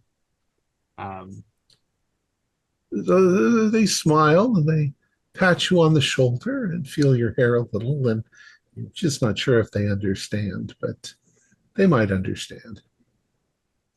I want to, as I'm eating, is the one that kind of led the party who brought us here hanging around? You've noticed that he immediately left the group and he went to kind of the far end of the village. There seems to be, there's huts. He seems to go into a hut that's a little bigger than the others. Some, you could say decorations, but it's not really. It's all plant life that's there. But he's gone into there while all of this is going on. I just want to get somebody who's nearby and be like, I am Graham. Graham. And he points to himself and didn't think of giving them all names, but Atu. Atu.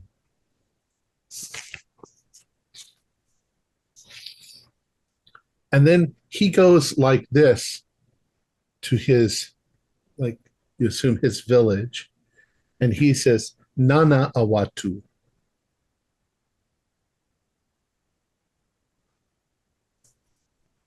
Nana Awatu.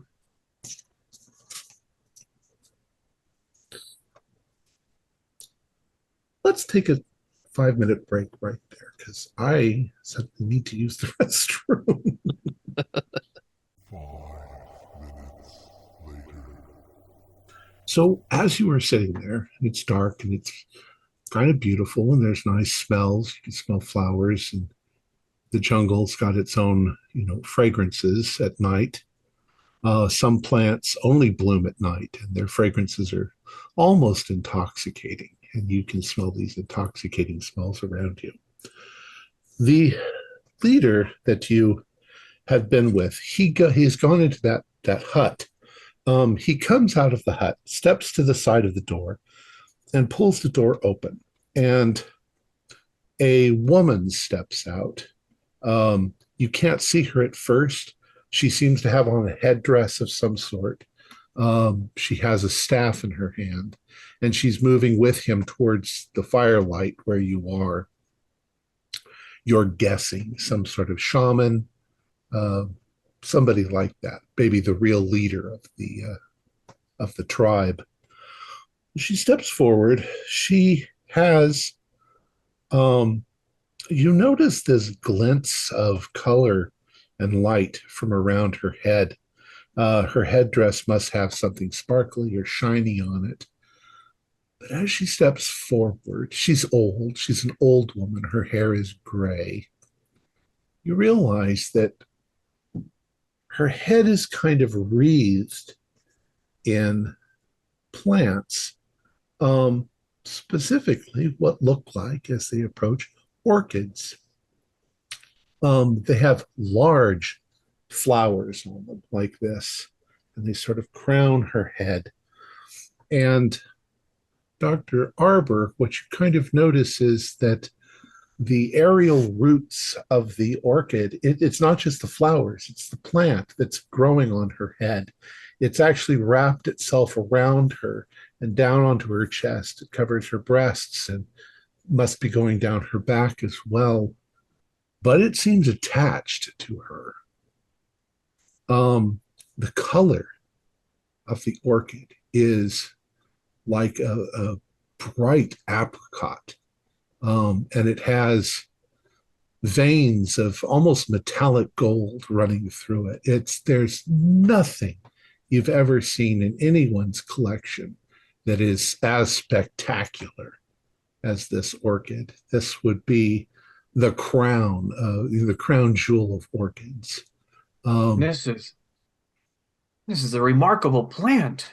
This is Madeline. This is the type of find that once in a lifetime. This is remarkable.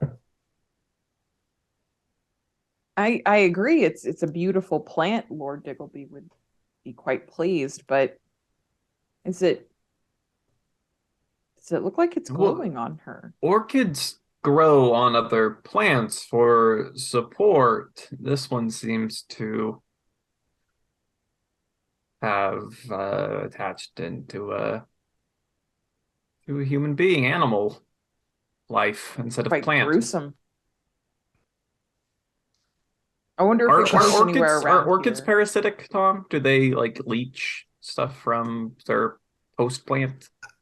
At this time in history, you kind of thought they might be, but nobody has proven otherwise. In fact, they aren't. They just wrap themselves around tree branches and hold on. Yeah, it's just maybe for support, but is it I want to approach, like, I'm very excited. Well, she's approaching. And you can see that the other natives sort of defer to her. They get lower down than she is. You also notice that behind her now, coming out from the huts that are near her hut, you see a number of younger girls. They are maybe in their, prepubescent. And as they come out, you see that they also have wrapped around them orchids, nowhere near as large or mature or as spectacular as hers. She comes forward and she says some things which you don't understand. She seems very interested in you, but there's that kind of aloofness that royalty carries. She observes you and she speaks loudly to everybody. You have no idea what she's saying, but she seems to be bidding you welcome and that everybody should treat you nicely, which is what the people will do. After she has observed you, and she does, as she's standing there, one of the girls detaches herself from her, comes over to you, Madeline, and she sort of bows a little to you, and she reaches down to take your hand, like to help you stand up. Sure, I'll take it. Okay. So she has you stand up, but she puts her hand just on your back to keep your head lower than the priestess. The priestess isn't very tall, so you have to kind of hunker. Yeah, I'm very tall, so I'm hunching at this point. Right. Yes. So she brings you over to the woman, who says something to you, and she does something with her hand and touches the top of your head and feels your hair, and you think she smiles a little bit, and then she turns quickly. The girls follow her. They leave you standing there for a moment, but they immediately turn and they go back into their huts. And the man who was with her, the man who found you, he just motions for you to have a seat again and continue. I wonder if they're getting you a plant of your own, Madeline. That would be perfect then, wouldn't it? Are you sure about that? Well, listen. There's Mark, I'm assuming it would take some time for these things to grow, correct, Dr. Arbor? Of course. Surely we'd be able to take them off of me before. Yes, I wouldn't. If they give you a plant, I wouldn't worry about it rooting as some kind of permanent parasitic relationship. We're still not quite clear if the orchids are feeding off the plants they grow on or if they just use them for support. But in any event, their growth is not fast enough to warrant real danger if they do give you one. Don't give me that look, Bart. Listen, if nothing else, I can have a doctor help me out when we return to England. Think of the money. You know how much money Lord Diggleby has and how much he's paid us in the past.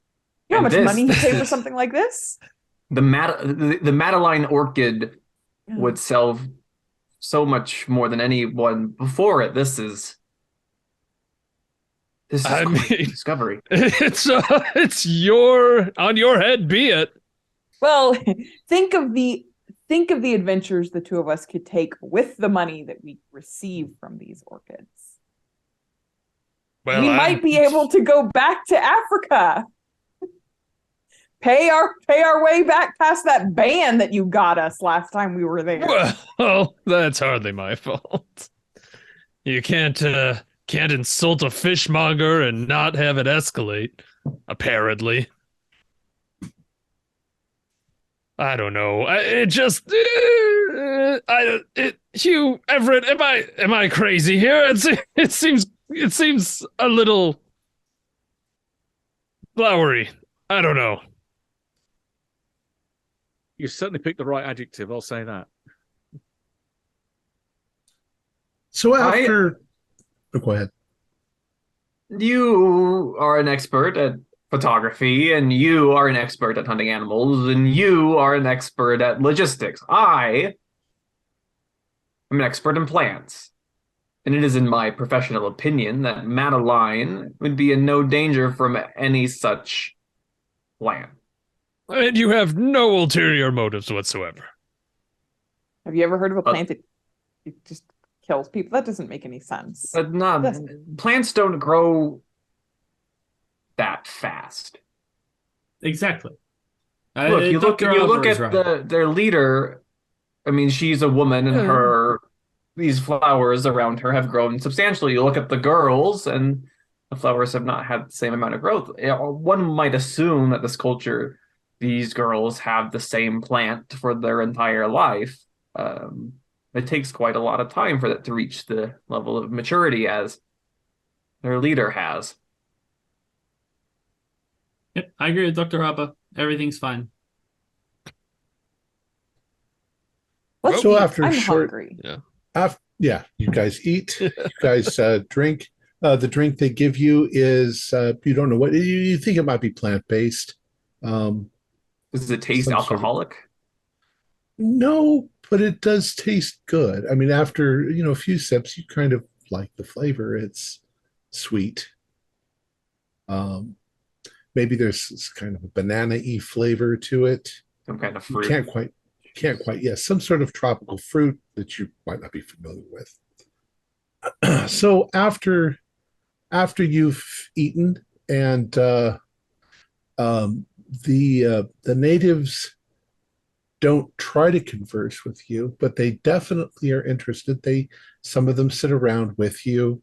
They stare at you. You attribute it to just, not having seen white folk before, that they are fascinated. They stare very intently at you. Makes you a little uncomfortable, but you're willing to realize it's a different culture. It's a different thing. So you're not really bothered that much by it. When the time seems right, you can see at a certain point the guy sends some people off. I won't make you roll for it. You can see that somebody is being asked maybe to switch out of their hut. You see them moving some stuff over, and then they invite you to the hut to sleep.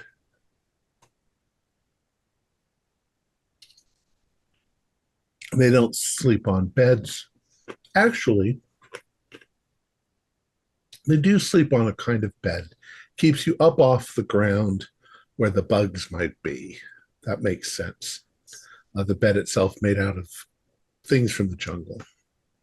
Not as comfortable as your lovely beds back in England, but then you're on an expedition you didn't expect them to be. All right, so is there anything you want to do? You guys are exhausted. Probably just go to bed.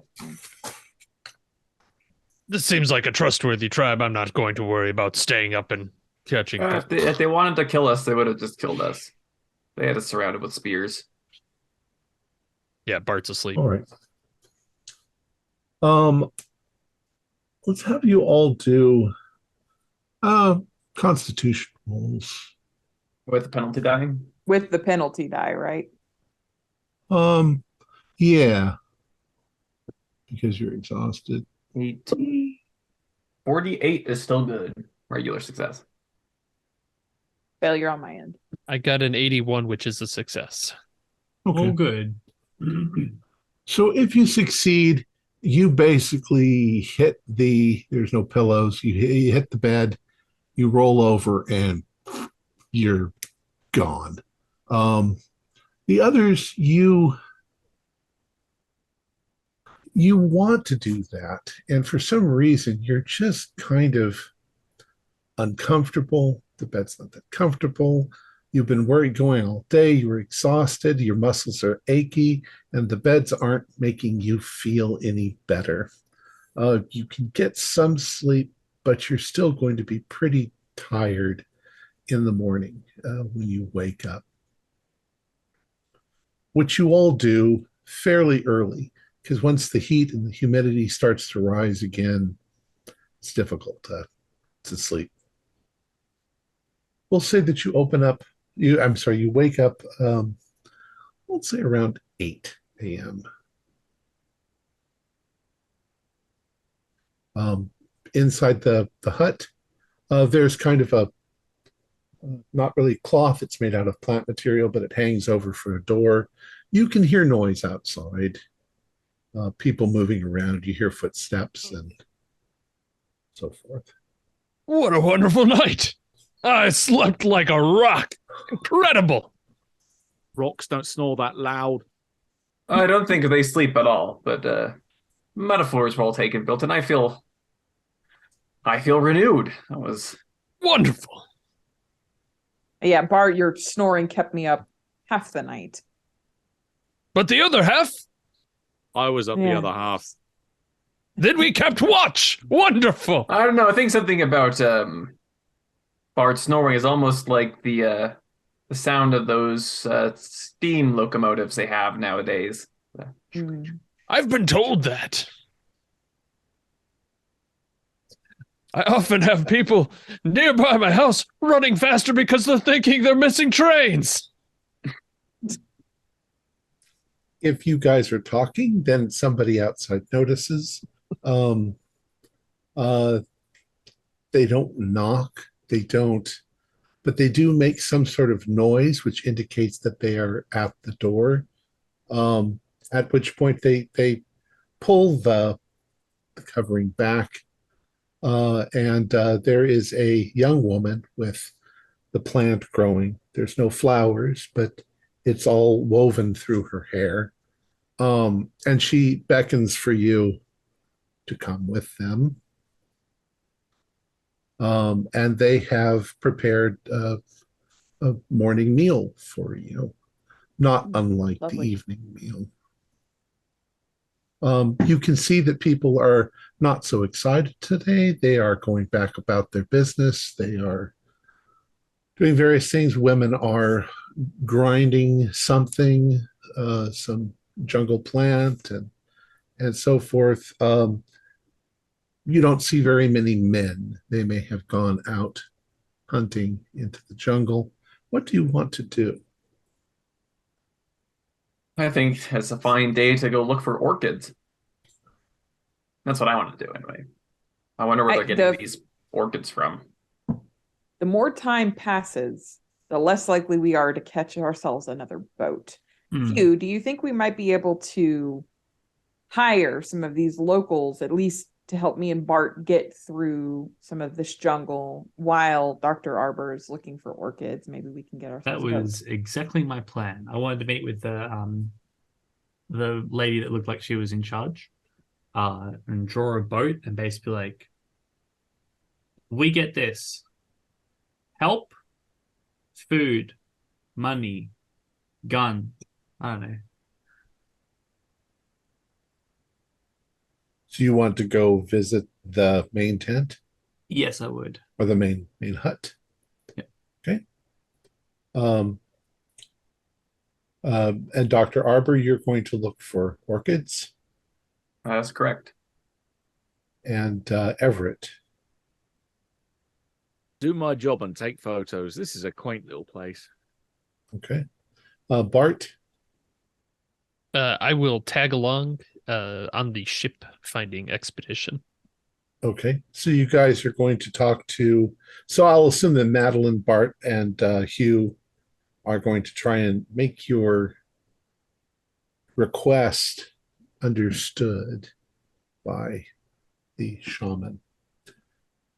As you start to walk in the direction of the hut, when you get within a certain amount of, like, maybe 15 feet from the entrance, um, two of these girls, two of them a little older than the others, their orchid crowns sort of growing a little bit more.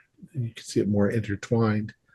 They come running over and block your path to the doorway. Um, they seem to be indicating, like, no, you can't go here.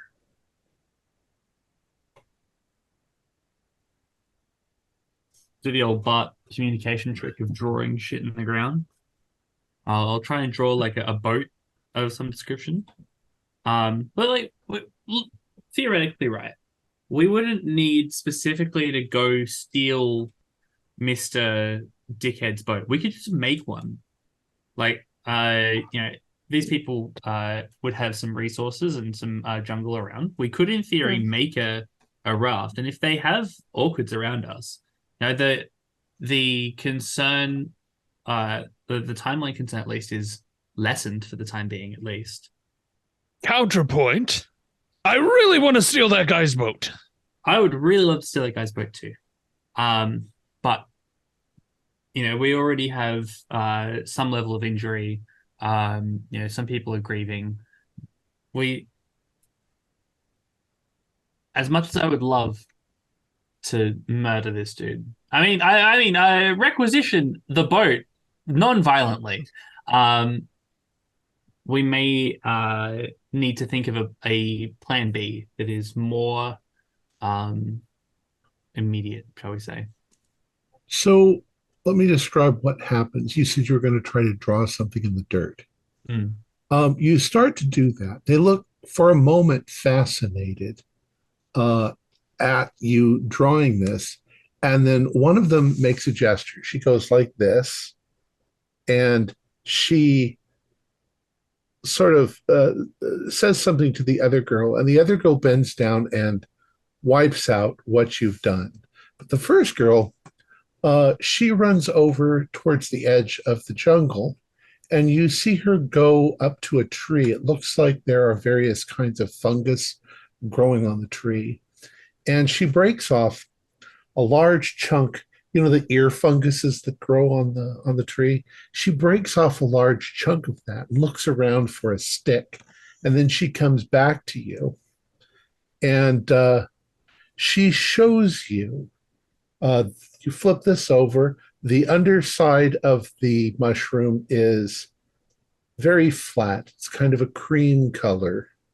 It's very fine. It doesn't have gills. It has little teeny tiny dots.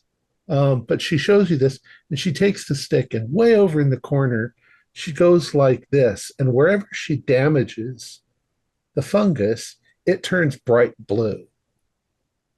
And you realize she's giving you like a writing tablet. So what do you want to draw on this? Yeah. Okay. I would like to draw water, like the lines. The river? For the river. And then I'd like to draw a boat sort of thing. And then I'd like to do a big slash. And then trees, rope, and then an arrow for another kind of boat. And that's what I'd like to display. Okay. She looks at it.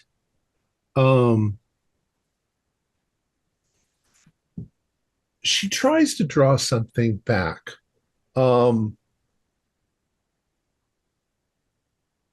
You think that she draws the village. Okay. she draws uh, an odd shape. You think that it might be a path going towards the river that you drew. And then she draws little pointy, what look like arrows around the boat. And then she hands it back to you. He seems to have some nervous twitch. We don't really nodding, know yes. what. We won't bite. You smile, and she smiles back at you, and then she takes it from you, and she turns around and she goes into the hut where the shaman leader is. Dr. Graham, you are looking up into the trees. You are seeing numerous orchid plants growing, some of them with things that you've seen, some dendrobiums, which are very oddly shaped. They look like canes with big sprays of purple and white flowers hanging down. Could be something that you've never seen before. You also notice that there seems to be a large flower just inside the jungle. It's very strangely shaped. It has large petals on the outside, and I mean this thing's really big. And something glints in the light towards the center of it, like it sparkles, like it's maybe got morning dew on it or something like that. And as you approach, they almost look like crystals growing on these petals in the center of it. And they're flame red, like rubies, like raw rubies growing on this flower or part of the flower. Put on some I've gloves. never seen anything like it. Take out my All right. botanist tools or whatever for examination, my little magnifying glass and things, and You're gonna start documenting it. Take out a notebook, get its dimensions. How big are the petals? Start. Okay. I would like you to do a luck roll. Oh, I was expecting to hear the word dodge, but we might be getting that. 03. Okay. You move forward to see these crystals, and they do very much look like rubies. But when you get within maybe a foot of them, the leaf litter under your feet gives way, and you suddenly drop out of sight, letting your notebook flutter in the wind, and there is a splash. You fall into some sort of pit. If you call out, those of you who are nearby, you might hear him. You might hear Dr. Arbor just suddenly go, "Ah!" But you look around, you don't see him. Hello. I'll go. Don't worry about it. Get the message across. Arbor, where are you? Down here. I hate to say it, but keep talking and I'll find you. Dr. Graham, What do you mean hate to say it? I'm a lovely conversationalist. Yes, like that. Good. Dr. Graham, you seem to be in a pit.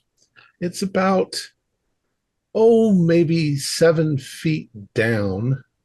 You can see above you the hole that opened. There's a little bit of leaf litter that fell in with you. You are up to your waist in liquid. It feels like water, maybe rainwater, but it also feels a little slimy. And you realize that it's rather symmetrical what you're in, and the texture of the walls is plant-like.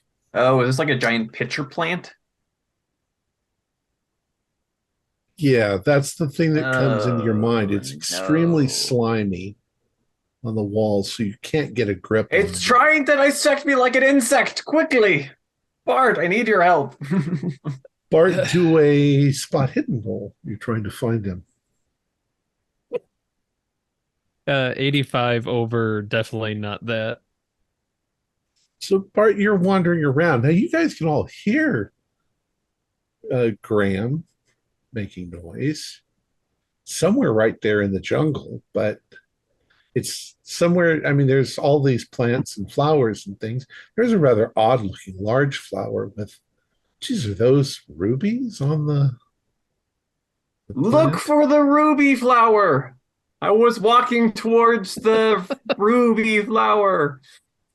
Ah, you let Big, the greed get the giant, best of you. Can't miss it. I let curiosity get the best of me. Look at that magnificent plant. Now, for the love of God. You know, You you see the hole now. I do not want to be digested by this plant. Dr. Arbor, do I need to explain to you? Rubies do not grow on flowers. He's gonna try I and never lay said they down and were reach actual down. rubies. Grab my hand. Bart, you reach down. You can reach Dr. Arbor's hand, but he's gotten it all slimy. Ah, It's very slippery. And Dr. Arbor, you're feeling itchy. Yeah, get me out of here. all right, just a second. And Bartholomew will take off his belt and kind of like do a little loop and lower it. Okay. I'm not going to make you roll strength or anything with it. With you guys are full grown men. You managed to pull Dr. Graham out. He is gooey with liquid. You also realize, Dr. Arbor, that crunching sound on under your feet when you were down there is probably the bones of animals that fell in. It's I need to. I'm gonna, as improper as it is, I'm gonna start stripping because I need to get this acid digestive juices off of me. Everett, we need your camera. We need to document this flower. Go to hell, Bart. There are some things the camera was not meant to see. What we have to do this Actually, discovery? you're We'll about to name invent it a whole new genre of photography. a few of the villagers who are nearby see you, and they start to laugh and move in your direction to also assist. You're not the first person to fall into some strange carnivorous plant, very large one. You know pitcher plants because you've seen them at what's is it, Q? The gardens, they've got some there. They're not anywhere near as big as this. You also look around you as you're there in the jungle, and you can see that there are some very interesting looking things, very interesting plants, much larger than you would expect them naturally to be. Yeah, there's very something lush, influencing the growth of everything here. Like everything is bigger or has extra limbs or so sticky, gross, burning. Tell Madeline to look away as I basically stripping naked. No worries, I am definitely looking away.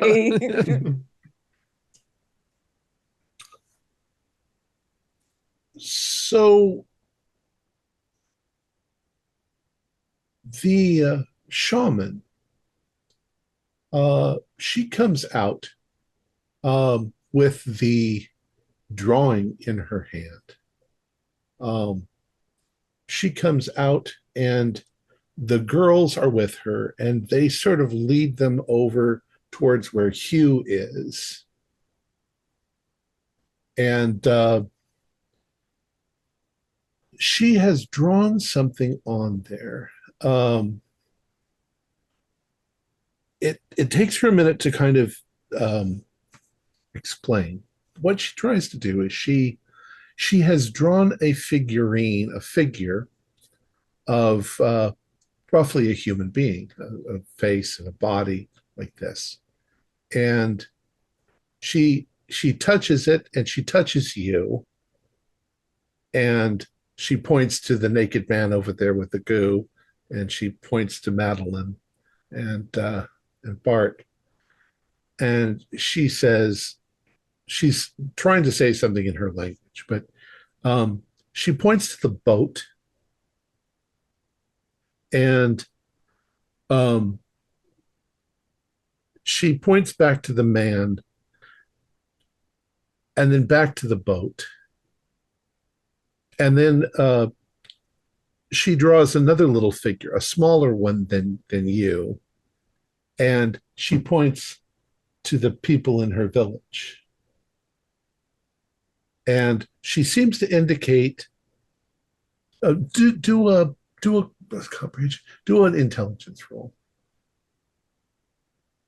Both of us, or just Hugh? Well, if you're both trying to figure it out, you can both roll intelligence. I'll spend full luck to make sure I understand. Okay. There's an 05 on my end. So. Okay. Well, Hugh, what you think she's saying is, do you want to go to the boat?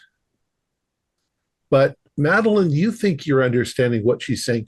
Do you want us, the natives, to attack the boat and bring the humans back here?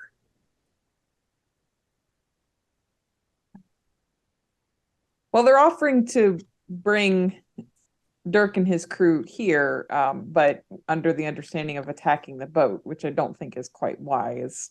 No, we need the boat to work. Exactly. I can fix problems with the boat, but we are in the middle of the forest. Is the rainforest rather? That is the problem. Exactly.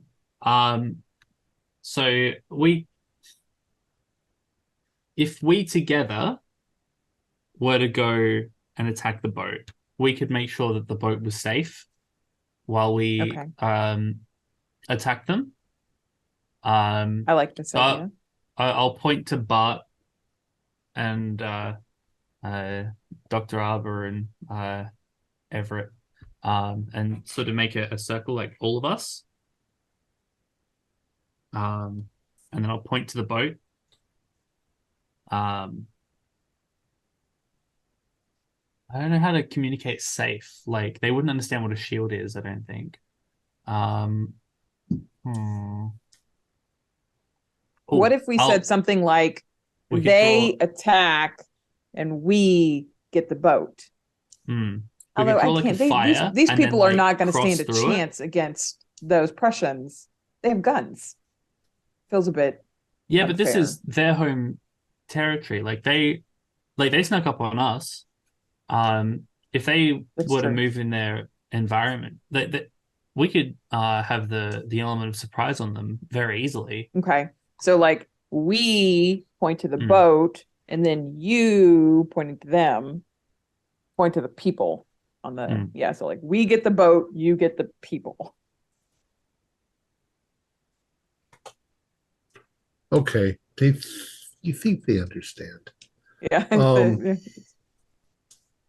She points to the little person representing them. Yeah. And she draws a little spear next to it. Yes. But she looks up at the sky, and she points at the sun, and then she points in this direction. And you think that she's saying we have to wait for the men to get back from where they are. Do we have any conception of like how long that would take? Like, is this in order of days or hours or? Well, you're thinking if the sun's going to be there Probably 4 or 5 hours from now. Okay, it's just hours. Okay, I was making sure she wasn't trying to indicate days. Yeah, so we can prepare. That sounds good. Yes. All right, let's oh good God, Dr. Arbor, find some clothes, man, please. Where, Madeline? Where do I find clothes in this place? Dr. Arbor, we have our packs with us. I'm sure you'll be able to find an appropriate set of clothing. The natives wash you, which is a very uncomfortable sensation, having never been washed by other people before. But they're also very interested in what you look like under the clothes.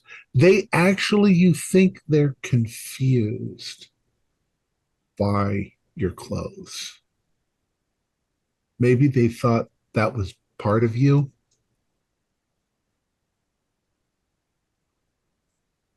Their clothes, looking at all of them, like while they're watching me, are their clothes also orchid-like? They plant? Their clothes are all made out of plant material. Some of them are woven, but okay, woven. I was seeing if all their clothing, if everybody here were plants growing on them. Yeah, no, it seems not all of the women, but the younger women, and maybe you haven't seen any older women except for the shaman with this stuff. And you've also like royalty or something. You've now got a much closer look at them. The orchids have usually long, silvery roots. They're aerial roots. And their function is twofold. One is when they get wet, they turn bright green and they absorb, sunlight like other plants do. The other one's to hold them onto the plant. And you see that these are not just wrapped around them, they're actually partly fused to their skin, as if they were glued on. Is one of these women with the orchids close enough? Yeah, as I'm being clean of because I want to very cautiously and slowly, in the same kind of curious gesture, I want to like touch one of these orchids, like not them, but the flower, the plant. I want to see if they react like with hostility or they like do a stealth roll. We don't have much stealth, but 12 is a success. Really? Okay. Base is 20. It's what gives you the knowledge that they do seem to be actually fused to them. You touch one of the roots, like here, she doesn't notice that you've touched it. So you don't really give an answer to whether they react or not. You've touched it without doing that. Because I have to resist because I just want to I'm gonna take one of the flowers, but I can't conceal it anywhere. But that's interesting. I'm gonna now most of the girls they don't have flowers, they just have the plants. Okay. They have not yet blossomed yet. Right. They haven't bloomed. They're younger plants. Okay, so I'm not gonna. Yeah, but that's interesting. I can touch the plant without them realizing that I am. From your knowledge of orchids, I will save for later. Your knowledge of the orchids sometimes can take 7 to 9 years before they bloom. Growing up from babies. Kikis, they call them. So, what do the rest of you want to do while you are waiting around? Dr. Graham's been cleaned up. He's found an extra set of clothes in his things. You also get the impression that the natives kind of want to. They're looking at your clothes very, very strange things to them. You almost, I'll say that unless you do something about it, your clothes might disappear. We're gonna be I will do something about that. No, no. I think we need to relay the plan to Bart, Dr. Arbor, and Everett. Make sure everyone understands what we're doing here. Yeah, all right. we'll have a team meeting. I was feeling right as rain this morning, and now everything's different now. Well, what if I told you we could bring the Prussians a little Amazonian justice, Dr. Arbor? Oh, I like the sound of that. Wonderful. Though their petulant outburst with the dynamite that led us to this magnificent discovery. Well, I'm not thanking them for that. No, you certainly you shouldn't, but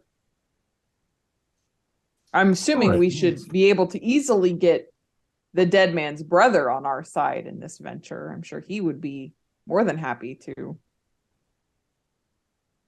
Do you think, not to be cruel, but does he look like a fighter? He can make that decision for himself, Bart. I'm sure he's more of a fighter than I am, to be quite honest. Anybody sufficiently spurned is a fighter, Mr. Bartholomew. My concern is more about the stealth approach. Well, I think the plan is to ambush them as they come sailing back down the Amazon from their excursion.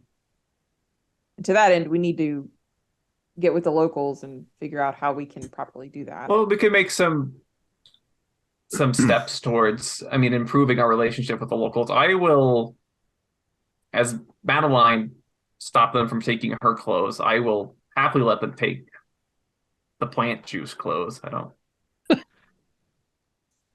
Oh, that's the clothes they wanted. Oh yeah. Yeah. Like, keep it, take it. I have other clothes. All right. So you hang around for the day. I don't know what you want to do. I'll regale them with tales about how I got all these different scars on my body. Not you guys, the people in the village who there's no actual communication being done. You get a lot of children giggling and a lot of they don't know what you're saying, but they're fascinated. They seem, here's this He'll act it out. white creature that with hair on its face, joking and babbling and pointing to scars on its body. You might actually get some of the locals doing the same thing, showing you scars they've received.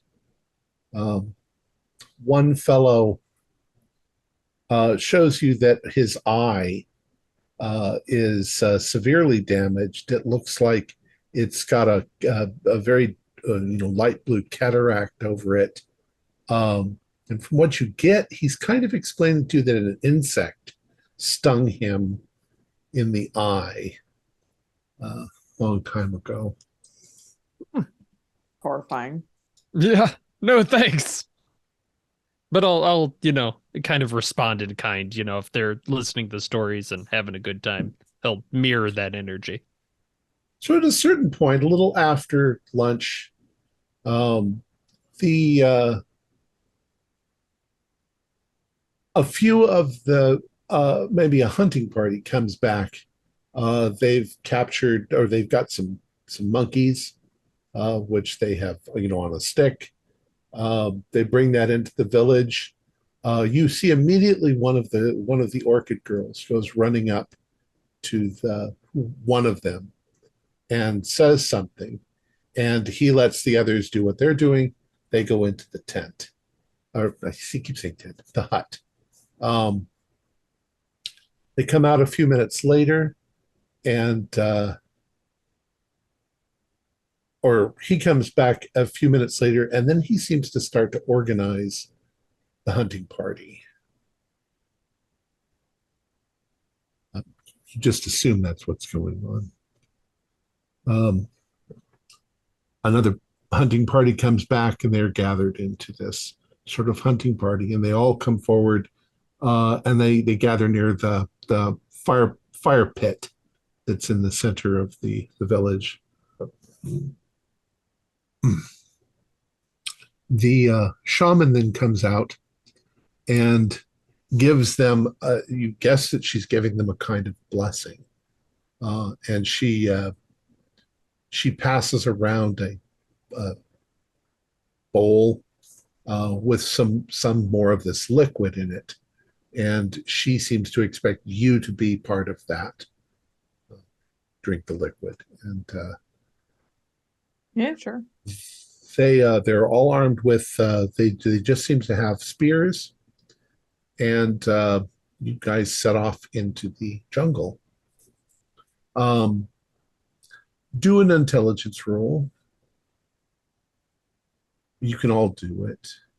85 is I not rolled a success. 100 again.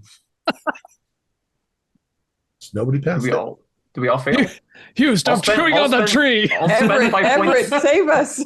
I will spend 5 points of luck to pass. I got a regular success anyway. Oh, Okay. Oh, okay. Everett, you get the strong impression that they've seen the boat. It's like they know where to go. Follow the indigenous. And it's not in the direction back to where you guys were. It's kind of to the side. They're going in another direction. Round the bend. All right. So they move faster than you'd expect through the underbrush. It's a little faster than you can keep up with, but the path is kind of clear. You can see it up ahead. And there's a couple of occasions where they almost get out of your sight before the last one sort of stops in his tracks, yells something at the others, and then stands there and waits for you to catch up. It almost looks like he scolds you. You know, it's like, can't you run faster? Don't you know how to run in the jungle? Don't you know how to keep up? On and on you go. It takes you about an hour. Everybody do some spot hiddens as you're going along.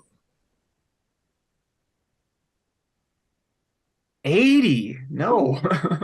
03. 19. Okay. Oh, Bart and Madeline, as you guys are traveling along, there does seem to be this part of the jungle. It's over to the side and a ways away from you, but you can see it. There's almost a luminescence to it, a brightness. Even though you're now getting in the afternoon, you think maybe there's a break in the canopy where it's all lit up. But something feels like it draws you towards that direction. You'd like to go, but you'd be lost because the others would go ahead of you. So you kind of resist. You continue on through the jungle, and then there is the signal that's given. You all stop, and they have you move forward. And as you do, you can see there is the river boat. It's on the bank. It's near the bank of the river, maybe once again 10 feet from it. It's parked under a tree. And at first, when you look, you don't think you see anyone. They might be looking for plants and orchids and things in the jungle right nearby, but you don't see anybody on the boat. There could be somebody down below, though. What do you want to do? I don't know how Madeline, Hugh, I think Everett, are you physically are you a fighter? Let's kill them all. Okay. Well, yes, let's just sneak onto the boat, shall we? Sneaking, I think, will be the trick of it all, Bart. And he's like gets a little bit of the dirt and does like the under the eye. He's getting really into it. Like, yeah, let's get him. Oh, you are the big game hunter. You know how to sneak. Going This is- full apocalypse now. This is 100% his jam. This is super fun for him. Well, then you go ahead, Bart. Too many of us. We'll just all make too much noise. All Why right. don't you move ahead? I will say that two of the warriors that you're with look at you and then reach down into the dirt and do the same thing. And then the two of them come with you. Yes. All right. Yeah, he's gonna try and sneak onto the boat, machete in Okay. hand. You'll have to sneak into the water, which might once again mean leeches, but you know how to deal with that. Do a what's good? What's good for you? Stealth? Do you have stealth? Yeah, he's got quite good Okay. stealth. 75. Do stealth. All right, go ahead and roll that. I will spend 14 points of luck to make that a success. All right. You don't make any noise in the water. You come around to the side of the boat where there is a small ladder. You sneak up. The warriors are right with you.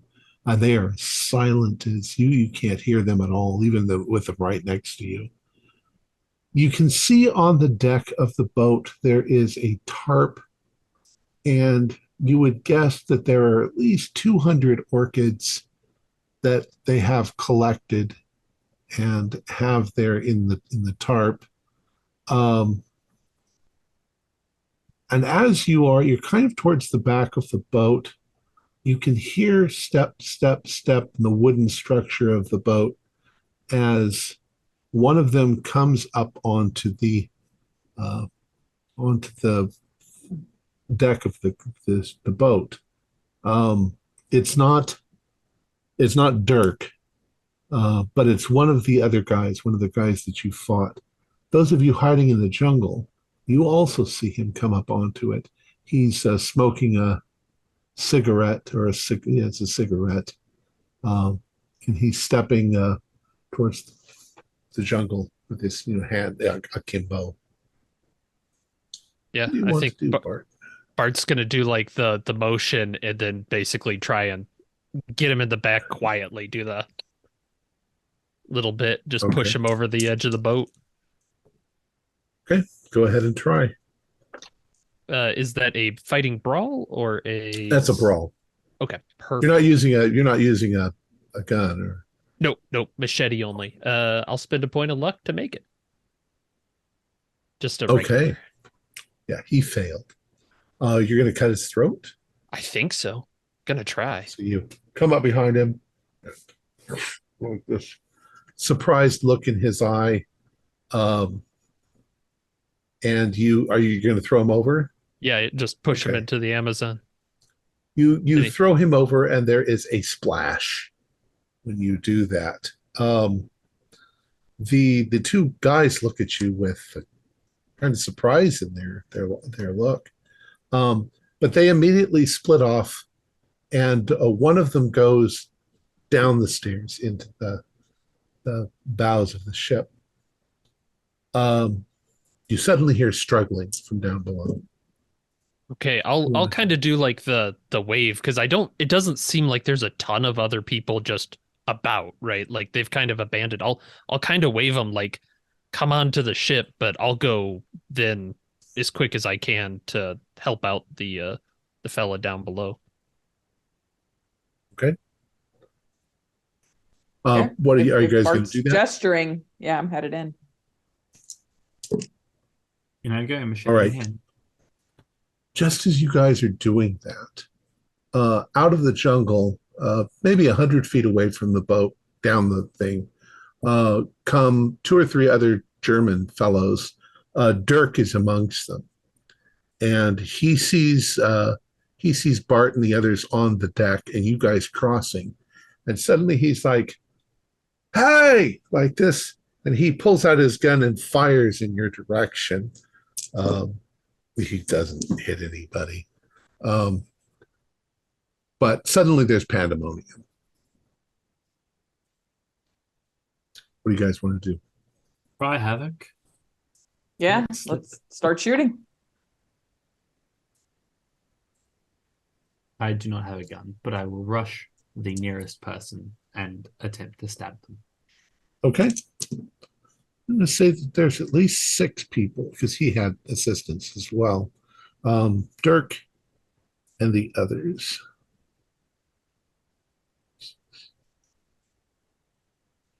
All right. Riley, you're first. I stab the nearest person. Okay. 38 is a hard success, I believe. Okay. 1 point away from a hard success. And with me spending a single point, it is now a hard success. Okay. He also got a hard. But you're the aggressor. I'm the aggressor, so I win in that context, yes. And it is a machete, which means it's a D8 plus my damage bonus. I'm going to get out a D8. Alrighty.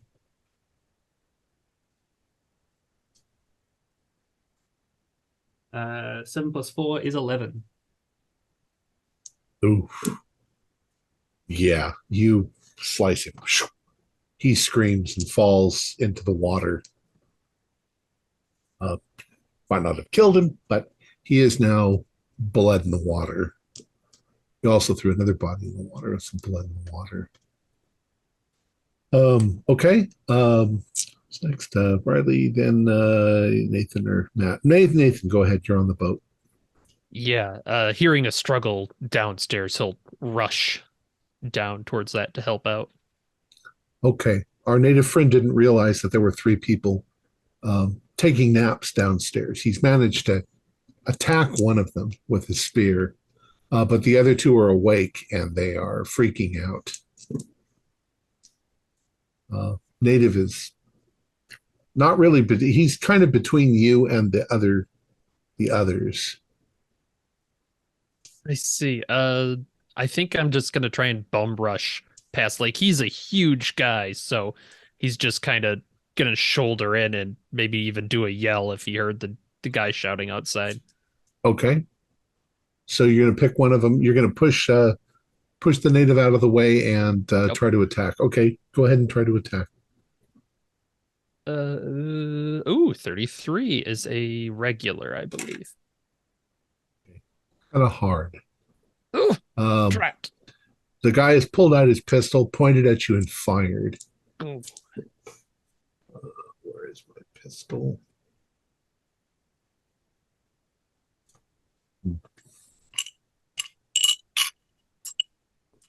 It only does 2 points of damage, so it goes through the soft flesh of one of your arms. The other guy is also pulling out a pistol and about to point it in your direction, and that'll be your next turn. He'll get the turn first. Holly, nope, sorry, Matt. I want to see if I can try and get round behind Hellriggle. Okay. If you have to kind of hide for a moment in the jungle because he's coming forward, and get him from behind, let it pass you, and then get him. That's possible. That'll take 1 turn, though, I think. Okay, I'll do that. Holly. Yeah, I'm gonna shoot Hellriggle.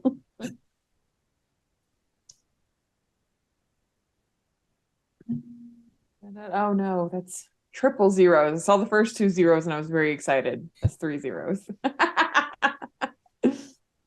I got an 06. A lot of 100s this game. I got an 06. He's going to fire at you.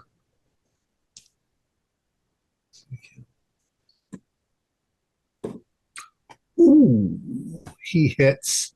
He gets 5 hit points of damage. Okay. So you are wounded. We'll say he gets you like around the hip. Okay. Was where the bullet hits. see, and Morgan.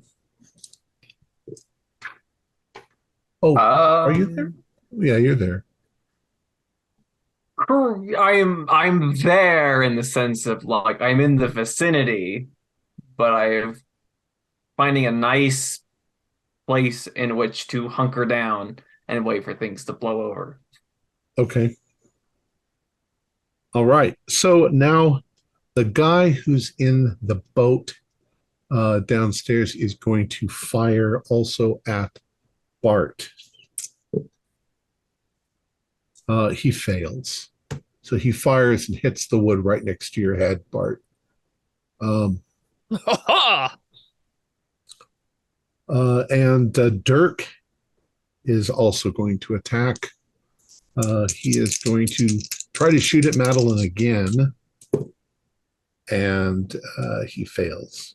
Can't dodge a bullet, but you can still sort of dodge out of the way. You can dive for cover and give the shooter a penalty dive. Yeah. I'm not going to do that because I think you lose your turn diving for cover. So You do lose your turn diving. Yeah. Probably, yes. I'm not doing that. I'm not giving that man the satisfaction.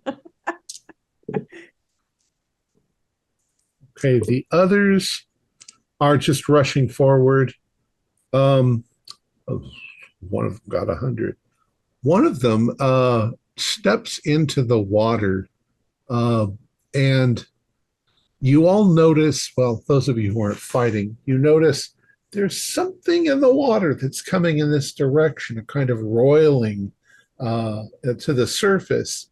And just as this guy steps into the water, he suddenly screams, and the water around his feet suddenly starts splashing like crazy. He screams, he falls backwards into the water, and there's a few moments where his hands reach up like this. You can see these fish in the water that are biting him all over. He screams, and the piranha have arrived. They're also going to go for the two bodies that are already in the water. That's the blood has attracted them. All right, back to the beginning. Riley, what are you going to do? If there is someone else nearby, I will stab them. Otherwise, I'll go downstairs and stab someone down Okay. there.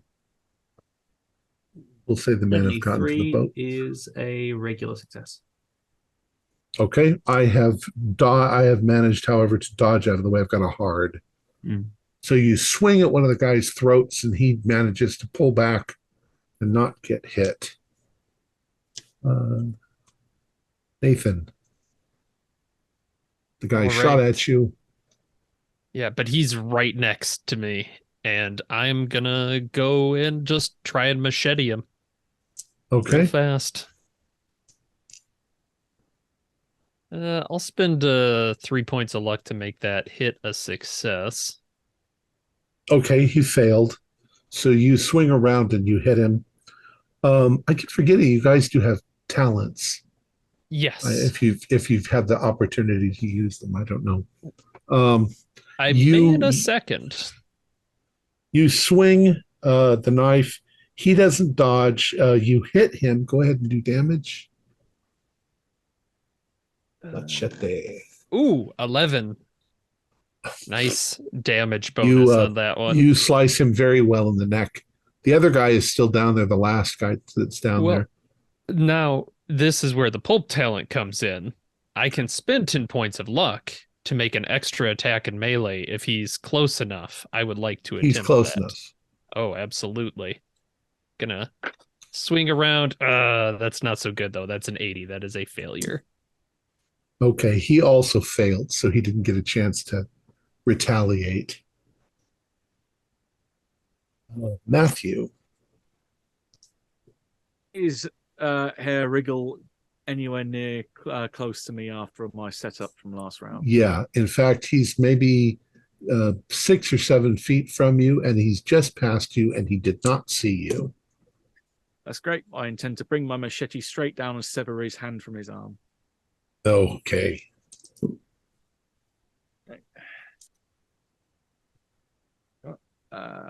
I need to do some maths. So 50 minus 9. Nope. That's 41. I will spend 41 points of luck to make that an extreme. Ooh. Jesus Christ. He had it coming. He did. Right. I wonder if he should spend one of his minions jumps in the way. No, it's not a killing blow. That will use all his luck. Yeah, I'm not going to do that. But from where you are, where he is, where the boat is, you're bringing it down on his left arm. I will have his left arm completely severed, like right through the middle of the, like that. It just drops into the water, and he screams, "Ah!" like this, and he wheels around with his gun, but it's not fast enough for him to shoot this round. Do I still need to roll damage to work out what the impact of that is on his HP? Oh, yeah, go ahead. Okay, it's an impaling weapon, so that will give me maximum damage plus roll. So I'm on 12 to begin with, plus the D8. And that's an 8, so that's 20. Ooh, you did more than cut off his arm.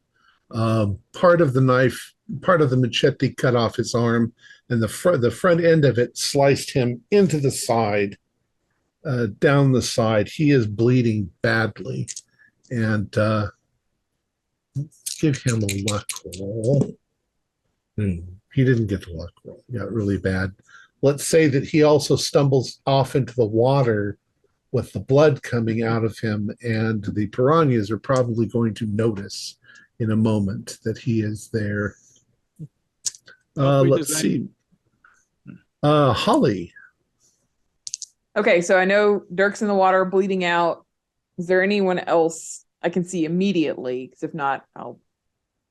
There's a couple more henchmen climbing up onto the boat as you are there. Yeah, all right, I'll take a shot at one of the bleeding henchmen. Looks like Everett took Dirk situation well in hand, so... Oh, that is a regular success. And what is... I don't have the stats on a pistol. Can someone give me the damage? Well, you got a regular success. He got a 05. So okay, what so he does he's diving for cover. Well, what he's doing is as he's climbing up, he's popped up over the edge of the boat. You've shot at him, and he's taken a knife and flung it at you. So he attacked when you attacked. It hits. And it only does 3 points of damage. But damn it. And Morgan, are you smoking your pipe? And this is very interesting. Is that an orchid? Peeking around a tree, looking at the orchid, looking at the chaos. Yeah, just smoking my pipe. Maybe offering it to one of the natives who's with me. Oh, they wanted in on this, so they're all gone. They're so all fighting as well. Yeah. You're doing splendidly, Madeline. Keep giving those Prussians hell. Get to the damn boat. Not yet. We don't have that new orchid species. We won't leave without it. Okay, let's say that at this point you have overpowered who you have. There's dead bodies in the water. The piranhas are having lunch. Dirk is... Oh, let's give Dirk this. Dirk sees the piranhas coming and starts to get himself out of the water, but he's bleeding profusely. And just as he steps out of the water and pulls out his gun and points it right at Madeline, a black caiman comes up out of the water and grabs a hold of him and drags him into the water. And Dirk Hell Regal is no more. You have two of his henchmen that survive, and they've given themselves up to your mercy. The natives, however, have also taken some physical damage, and they want their revenge. So they're very wanting to kill these two men. I'm inclined to let them, honestly. No witnesses. Exactly. Piss on my luggage. What? Not. I mean, they're completely harmless at this point. That would be poor sport. Hey, Bart, I've got something really cool I want to show you just down the bows of the ship. Come with me for a minute. I don't know about this, Hugh. Look, we've got these orchids, and we've got a couple of people to help run the ship back. Maybe we can exchange medical treatment for the prisoners or whatever. Well, you're not sure how far it would be to get back. You know, it would be at least you're bleeding pretty badly, Madeline. Yeah. The warriors see your wounds, and they seem to be kind of elated that you guys have fought all together. You are like members of the tribe. You have the boat. You know where it is along the path. There are extra food supplies on the boat. There are orchids that have been collected. There you go, Dr. Arbor. Let's get out of here. No. What are you insisting on now? We need... You were supposed to be out here for 2 weeks. Madeline. The orchids that those women in that encampment wear is worth more than you could imagine. You've just... Well, at least we have a boat. You've just lost blood alongside these people. Perhaps fine. we can imply that we would like an orchid. The boat is what matters to me. We have a boat. That's fine. Sounds more like we're looking at gift horse in the mouth here. The boat, it's anchored. It's safe. We've all, in the violence and revenge, it seems, we've lost sight of what we came out here for in the first place, or at least why I came out here. That's a good point. I don't have a trophy yet. This is a new... We should go back. ...species of orchid, unlike any that's been seen before. It will be a marvel. Fine. I've been convinced. Have your fun.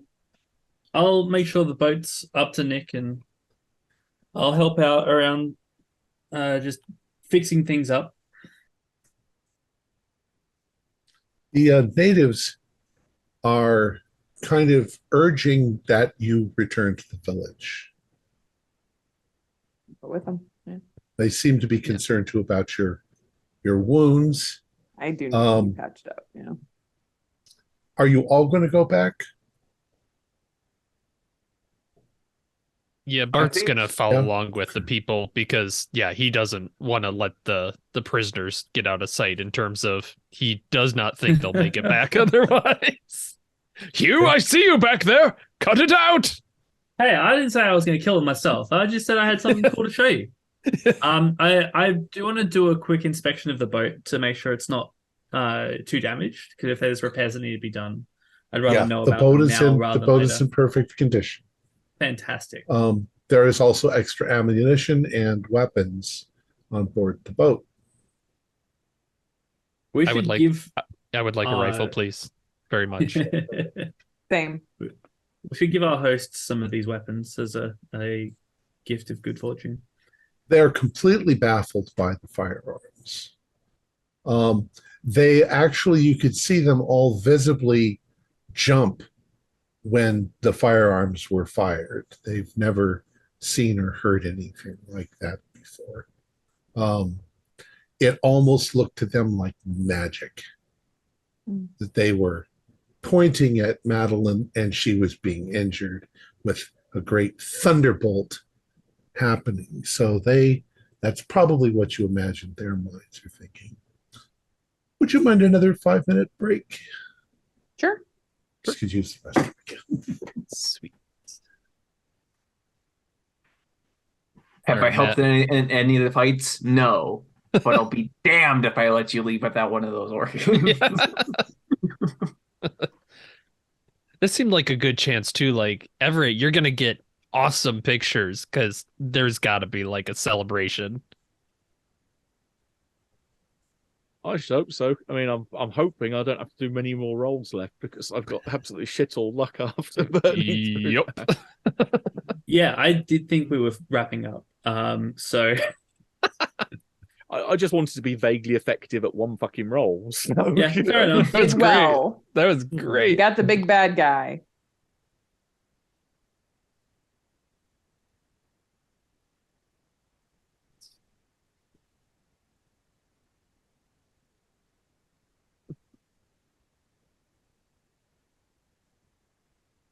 Yeah, I definitely want to play more Pulp now. Every time I play Pulp, it's like I should just play more Pulp. This is great.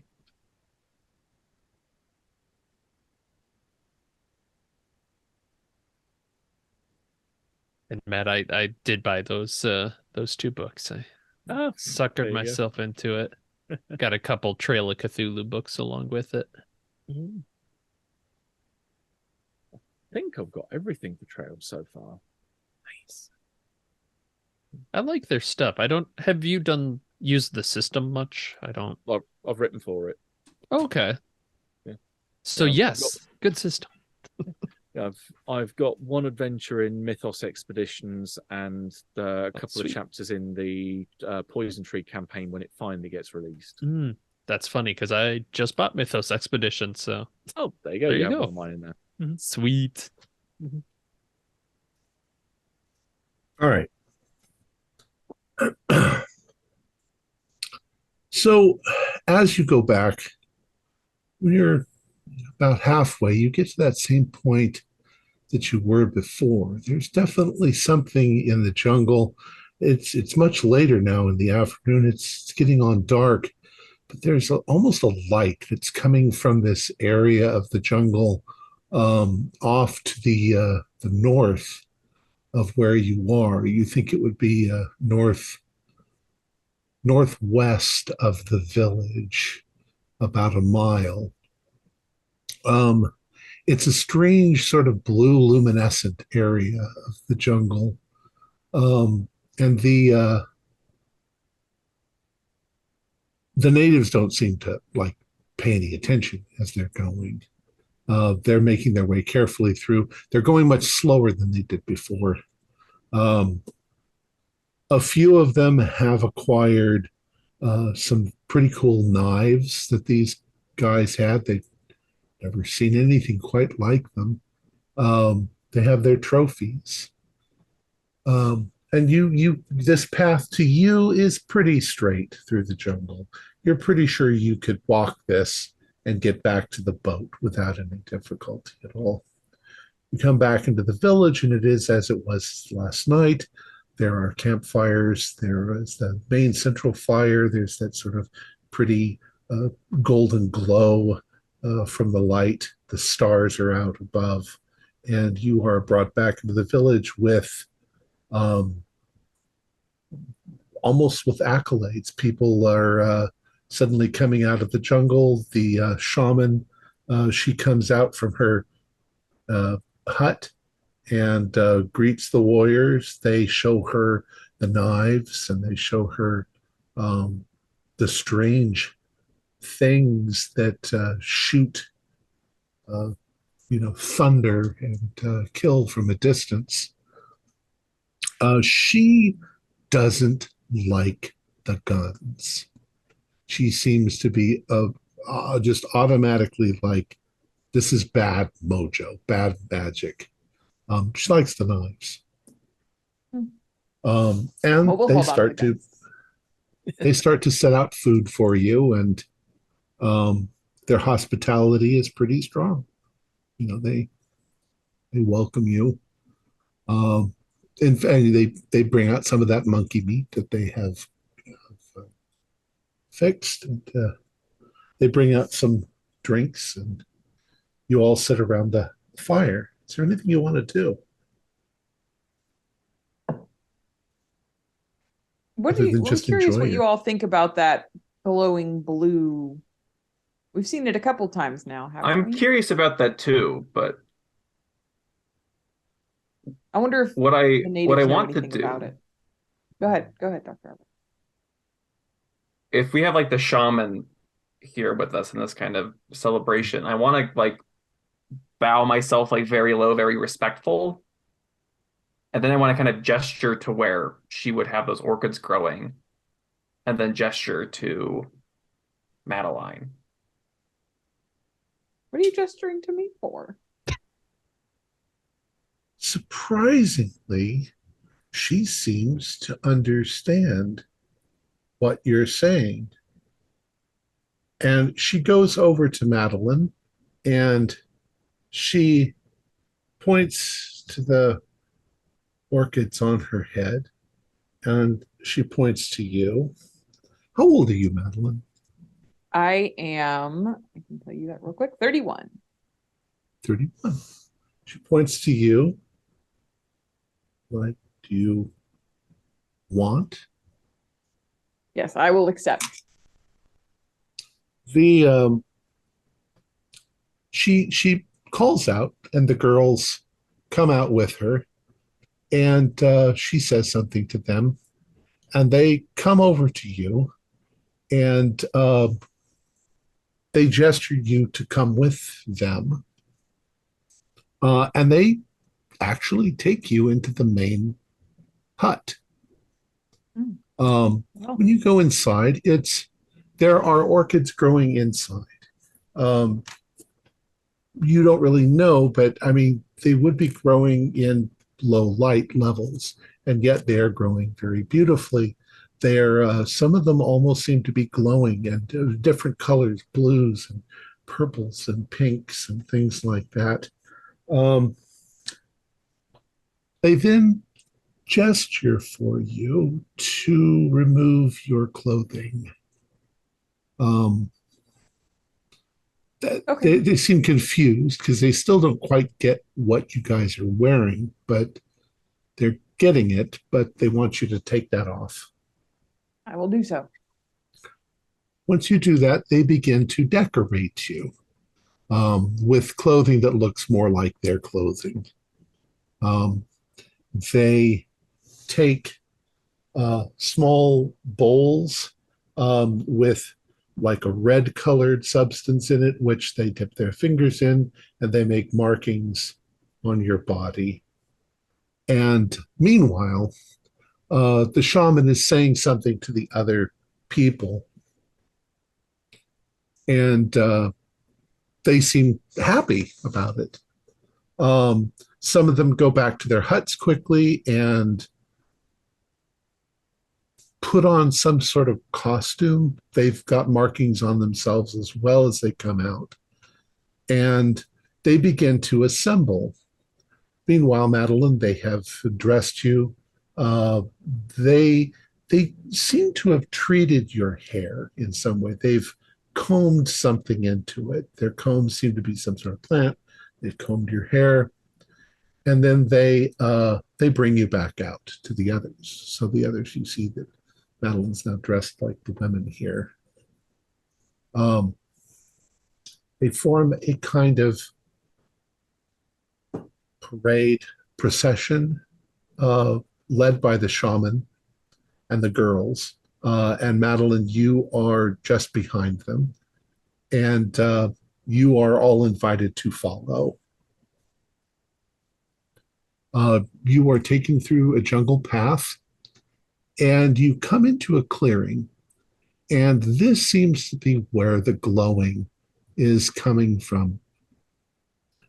There is a huge, twisted, sort of tree like thing in the center of this glade. It has orchids growing in its leaves, in its branches. They are these golden, almost luminescent uh, orchids. And everybody do spot hiddens for me.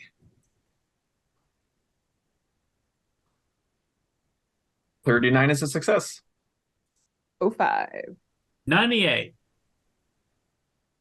The lushness of the jungle has grown dramatically.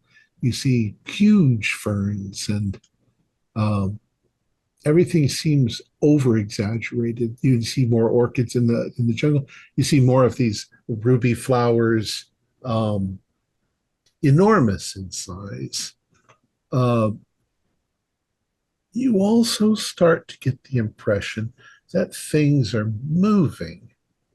There's almost an undulation to the jungle. There are trees or tree-like things with vines hanging down that all seem to be swaying, and there's a kind of rhythm to everything. You can actually hear the sound of the jungle moving, making rustling noises, and an almost a kind of musical sound. The fragrance is incredibly overwhelming, like night blooming jasmine being shoved up your noses. It's very powerful, intoxicating. You can all do power rolls.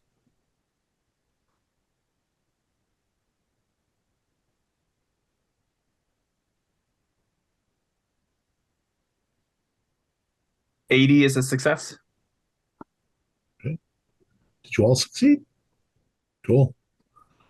You can hear music. It's not like any music you've heard before. It's in your head.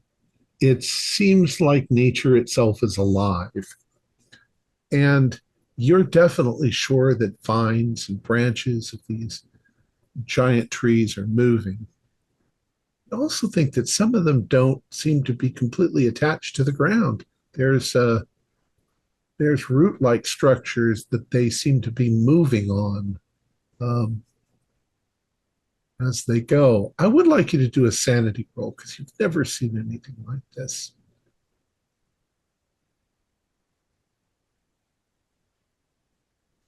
Just take 1 point of damage. If you failed to take 2 points of damage, it's weird. You're a little afraid, but you don't know what's going on. Come into this glade with this giant tree.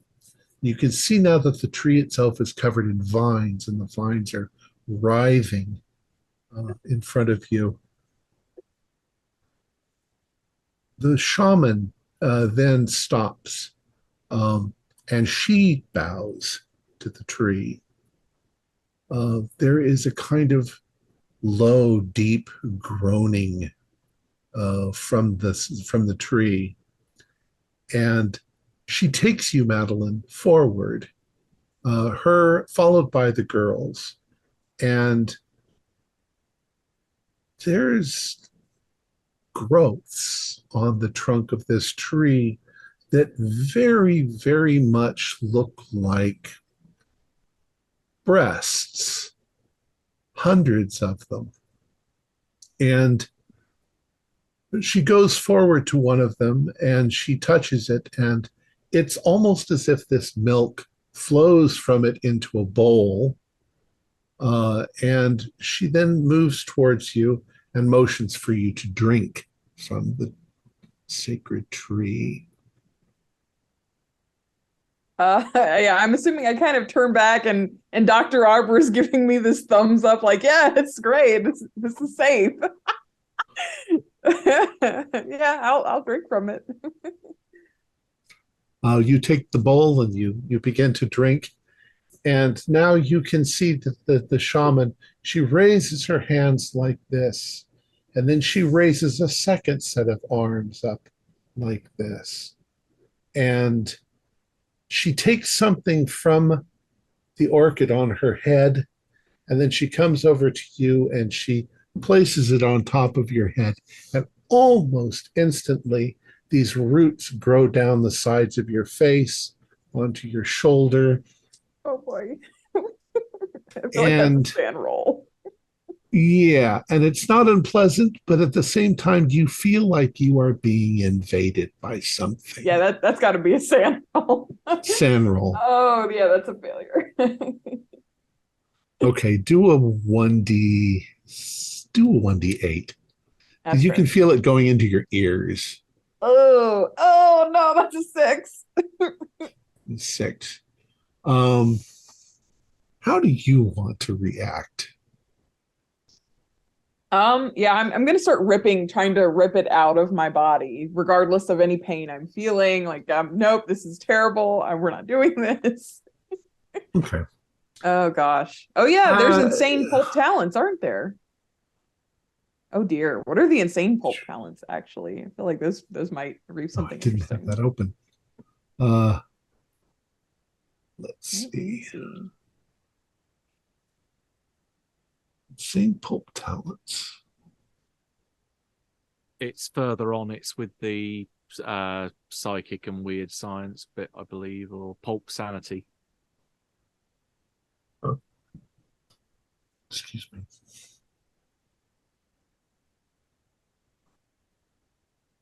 Page 75, looks like. Aha, thank you. Yeah, there you go. All right. So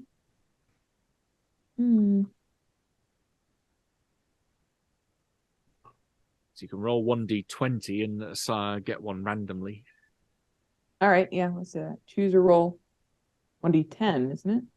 The chart starts on page 77 and then goes over onto the next page. I was looking at the wrong thing. All right. You find a d20. 1. Amnesia. Not as exciting, but sure. Oh no, it's insane strength. Yeah, I am ripping this stuff out of my arm, my face. All right. So in the moment that you start doing that,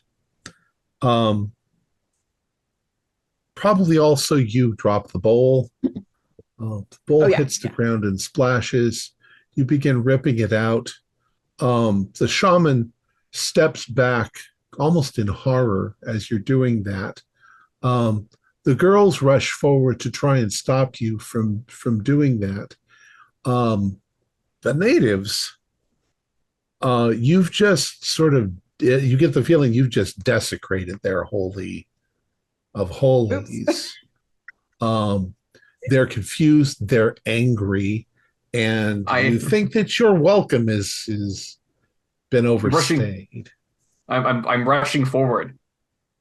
Madeline, you'll be fine. What At this point, I'm going to try to swing for you. I am tired of listening to you. You're all fools. I'm pacing the fuck out and going to the boat. I'm done with this. Madeline, we need to go. You have disrespected the custom of these people. You're right. You'll be fine. We need to go. You'll be fine. Leave it. You will be, if you just relax, you will go down in history as one of the greatest explorers of all time, Madeline. You have the Madeline Orchid. You'll be richer than you can imagine. Then you grow some damn orchids on your face. They wouldn't have given them to me. Damn it. Look around. There are no men with them. I would have happily have done it. Dr. Graham, or Dr. Arbor, you do notice that those golden orchids are growing all over this tree. Yeah, we're already screwed. Like, they're already pissed at us. I want to try to taking some, or I want to do what they did to get Madeline to have some. Oh, you want to run forward and try to suckle on the nipple of the tree? You're damn right I do. All right. Blasphemy. Bartholomew and Everett and Hugh, what are you going to do? Oh, well, Hugh, you're running for your... Yeah, fuck this. I'm out. Bart's unholstering his rifle, but he's waiting for Madeline. Okay. Everett? You hired me! Everett, what you gonna do? Photographer. Run like hell. At least the thing I can do is I can help get the boat ready. So when they are coming up right behind us, at least we'll have the boat chugging along and getting away from the shore. So Hugh and Everett are running for their lives. Bart, you're brave. You're waiting for Madeline. Dr. Arbor, do a Should we say? Let's say a luck roll. If there's so much confusion going on at the moment. Why of all times to roll a 100? Why? Oh no. Oh my God. That was incredible. Dr. Arbor, as you run forward, you reach for the teat of the tree, and vines in the tree come rushing down and wrap themselves around your arms and yank you off the ground up into the tree. And you can see that the tree itself has seemed to open with craggly mouths along its trunk that have opened, and you are being drawn towards it. You rolled 100. I think there's only one possible way. I'm going to burn. All right. So, burning all my luck. Here's how I miraculously survive the demon tree. I fortunately brought along with me my botanist gear, which includes plant shears. So as it's lifting me up, I quickly you shear the I shear the vines. Yep. All right. You cut through the vines while you're still only maybe 6 feet off the ground. And you immediately drop back down. Madeline, what are you going to do? You see Bart has got his gun. Yeah, I'm just pissed off at Dr. Arbor after. Like, let's go, Bart, let's go. I had charitably considered helping you, but now I'm just mad at you. Dr. Arbor, do try to keep up. Time to go. All right. I'm going to say that, Madeline, you run towards Bart. Dr. Arbor, you fall and you land. You're closer to the tree. And the shaman has raised up her thing, and she's yelled something at the others. What did she raise up? She's got like a staff, which she raised up. Can I take a shot at that staff? Can I try Sure. and basically do a power play?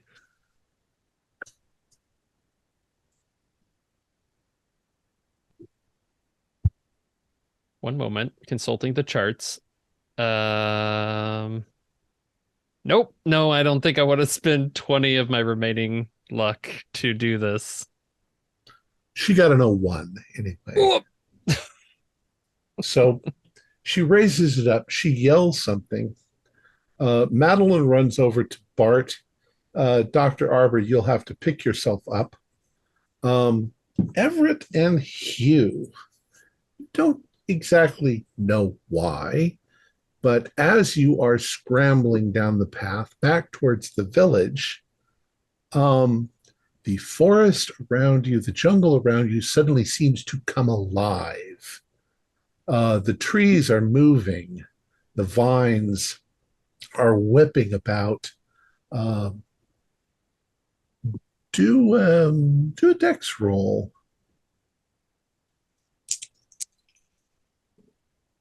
17. That is an extreme. 50 is a regular for me. Okay, so you both manage to jump over a vine that's reaching for you and duck under this as you're going towards the village, but the jungle itself has come alive. You can do sand rolls. Nope. I seem remarkably fine with this. Okay. Hugh, roll a 1d8. 1d8. I think Everett needs to do at least a 1d4. That's a He 2. passed. 2. Okay. 2 is flee, so you're fleeing. Yeah. But you're kind of now fleeing blindly. You're like, holy shit, as you're going. Fortunately, it's a pretty 30 sanity. It's a pretty clear path, so you're not going to get lost. You guys are running for your life while the jungle is trying to get you. Dr. Arbor, what are you going to do? You are going to be seized. Oh, you were dropped. Yeah, but you're going to be seized in just a moment by natives. They didn't bring their spears with them, though.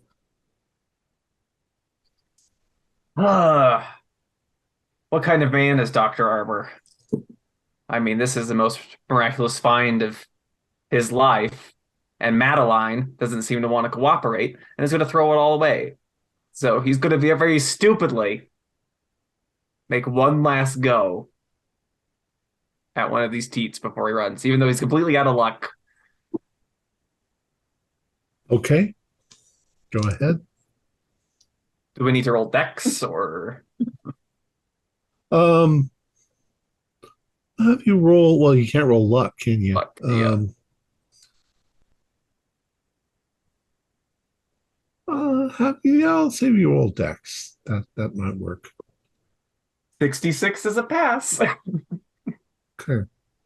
Can't spend luck anymore. You run up to the tree. You perhaps vines reach to grab you. You push them aside. You climb quickly up, and you latch yourself onto one of these protuberances from the tree. And as the liquid spills into your mouth, it tastes like honey and wonder. You can feel light sort of pouring through you. Vines suddenly come down and wrap around you, and for a moment you think they're going to tear you away, but then they let you go. Bart and Madeline, are you going to run? Oh, yes. Yes. As you begin to run and you glance back, you see the warriors rushing forward to attack Dr. Arbor, but suddenly the shaman puts her hand up like this to stop them, at least stop them from getting Dr. Arbor. She's telling them to get you.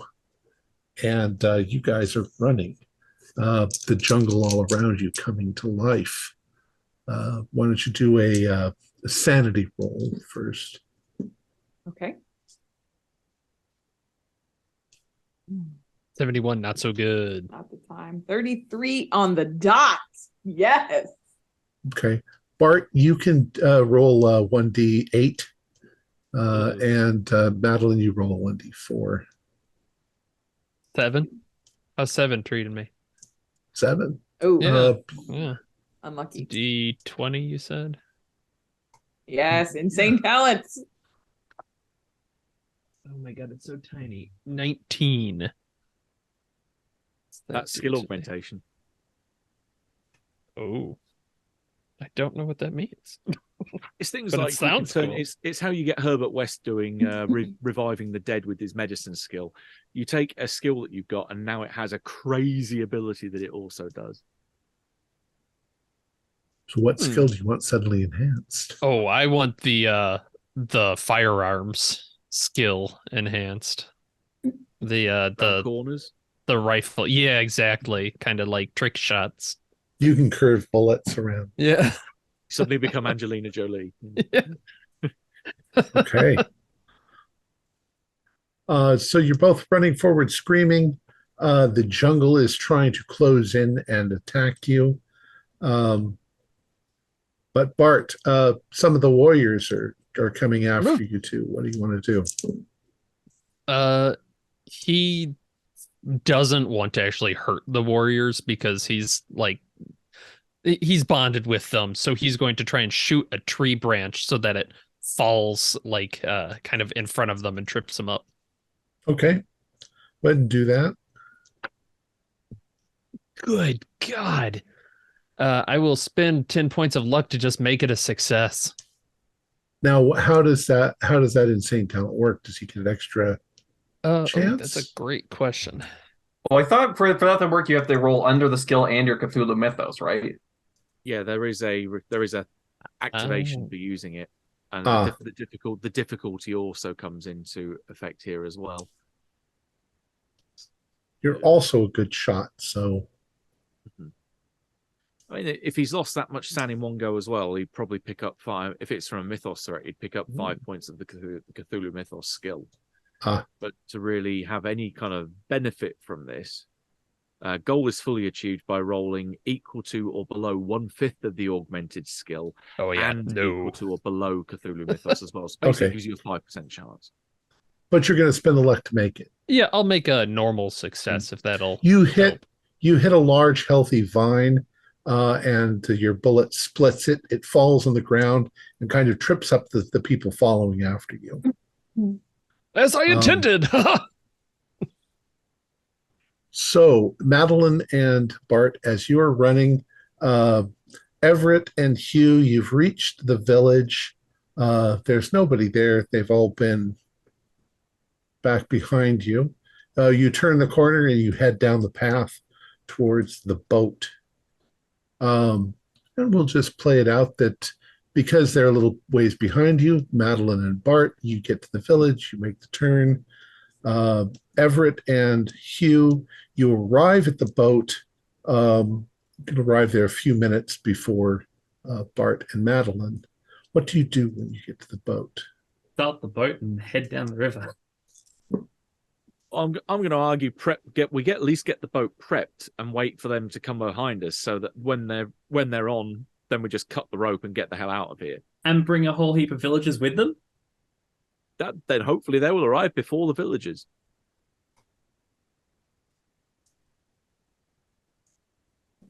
You're lucky you arrived with me, because I would have just left. I'll post up with a rifle and have the thing ready to go, and then once they get here, I will start the boat and we'll leave. Okay. Well, it seems to me that Madeline and Bart arrive as you guys are prepping, getting the boat going, getting it started. Just before you decide to toss the rope and go, they come running out of the jungle, probably screaming, "Go, go, go, go, go." All right. The 4 of you on the boat, you turn it about to head back down the river the way you came. And the warriors get to the edge. They're shaking their spears, which they picked up in the village. If they start throwing those things, duck. Yeah, they might throw them, but you guys can get on the other side of the boat. They don't want to go in the water because there's probably still man-eating fish. You guys just ran through it really quick, so you're fine. And as you are on the boat and starting to move, you do notice the jungle right where the boat was begin to sort of writhe a little as the villagers have arrived, but you drive on. Dr. Arbor,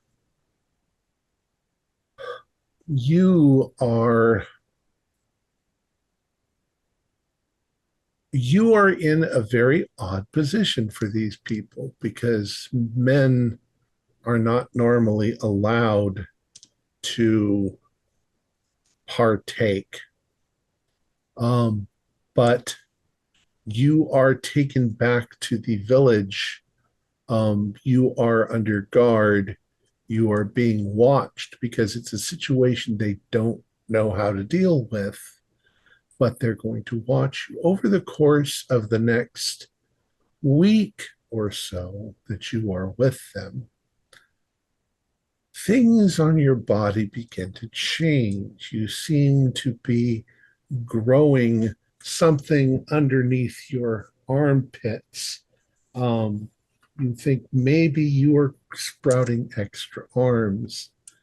And indeed, as you are there a month, you grow an extra pair of arms, and you are invited to become breeding stock for some of the other villagers.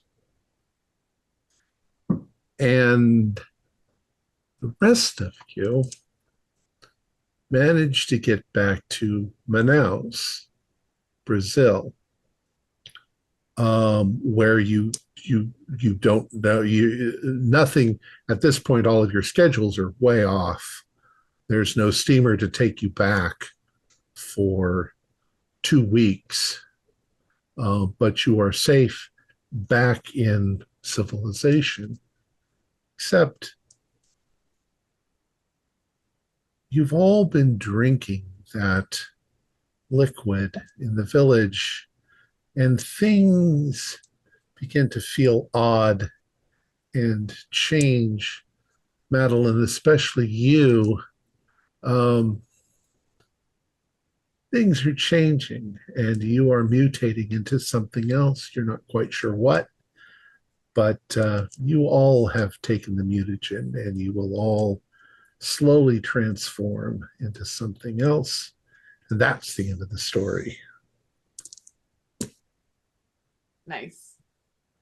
I thought it was just stomach cramp and I've got an extra hand coming out of my belly. What the hell? This didn't go as I predicted. I failed. Really? I failed. I mean, we went through the stuff that we kind of put together, but the one thing that Alex and I didn't seem to figure on was you wanting to get revenge on the Germans and go after their boat. That didn't pop into our heads. So that was an interesting sort of addition into it. But you anticipated the botanist's mad scramble to suckle at the teat of the dark young.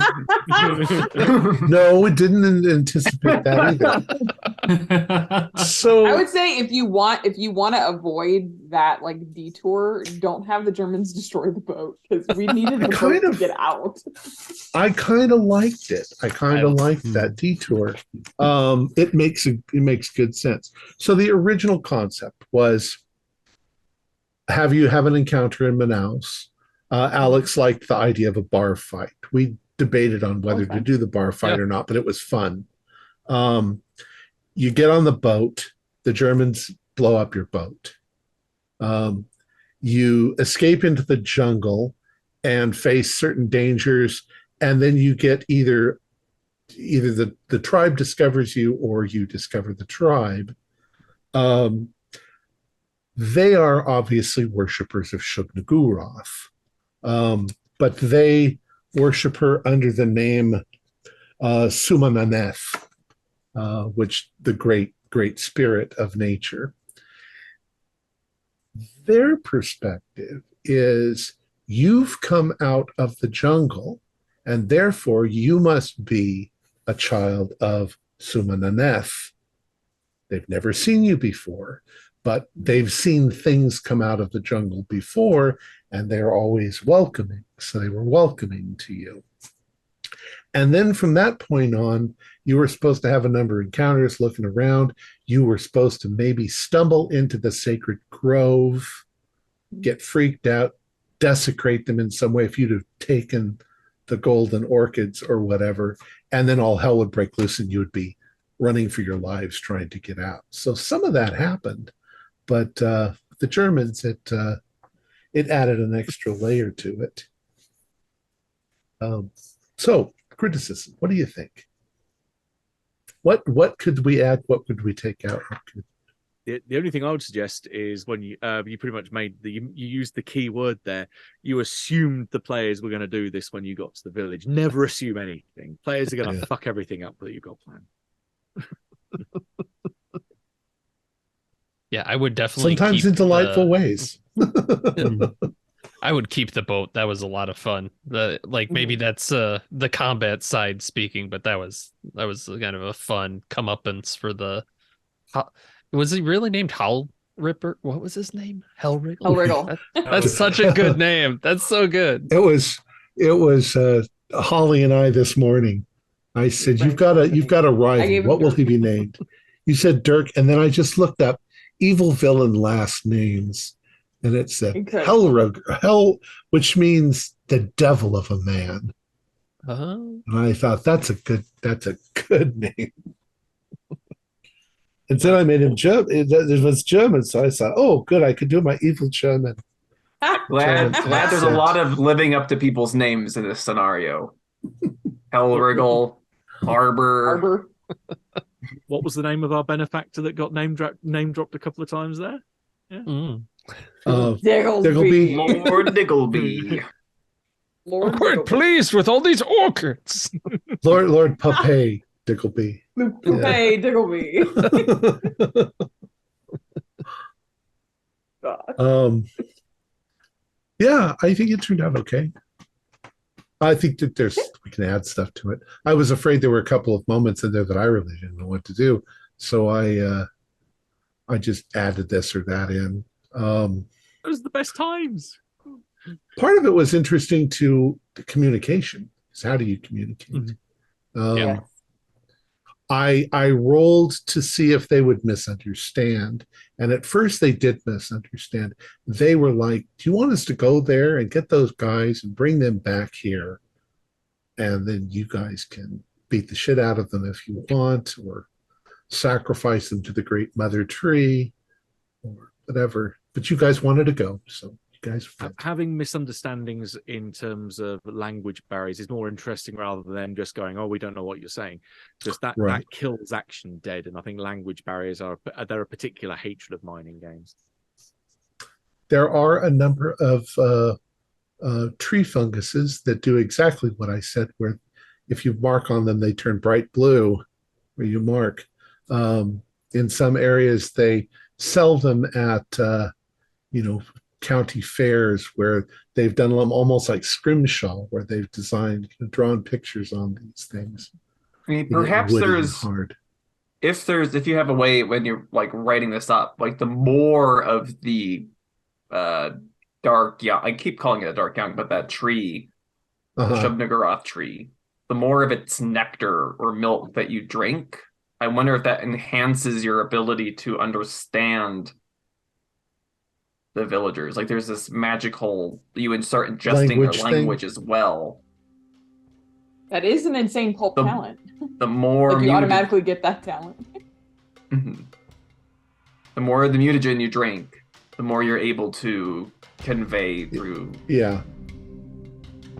That's cool. That's, you're all psychically linked to Mother Shub-Niggurath. All right, let me go ahead and finish it. Our players included Matthew Sanderson, Holly Buto, Morgan Llewellyn, Nathan Decker, and Riley Kruger, with yours truly as a keeper of arcane lore. We have a Discord server where you can chat with other members. You can set up private games. You can learn the finer arts of gameplay and game mastering. We provide audio-only versions of our shows free for you to download from Podbean or iTunes. If you'd like to help support our show, please visit our Patreon account. Just $1 or $2 a month helps us a lot. Like, share, and subscribe to our channel and punch the bell icon for updates on our latest shows. And leave us some comments. We enjoy reading them and answering any questions you might have.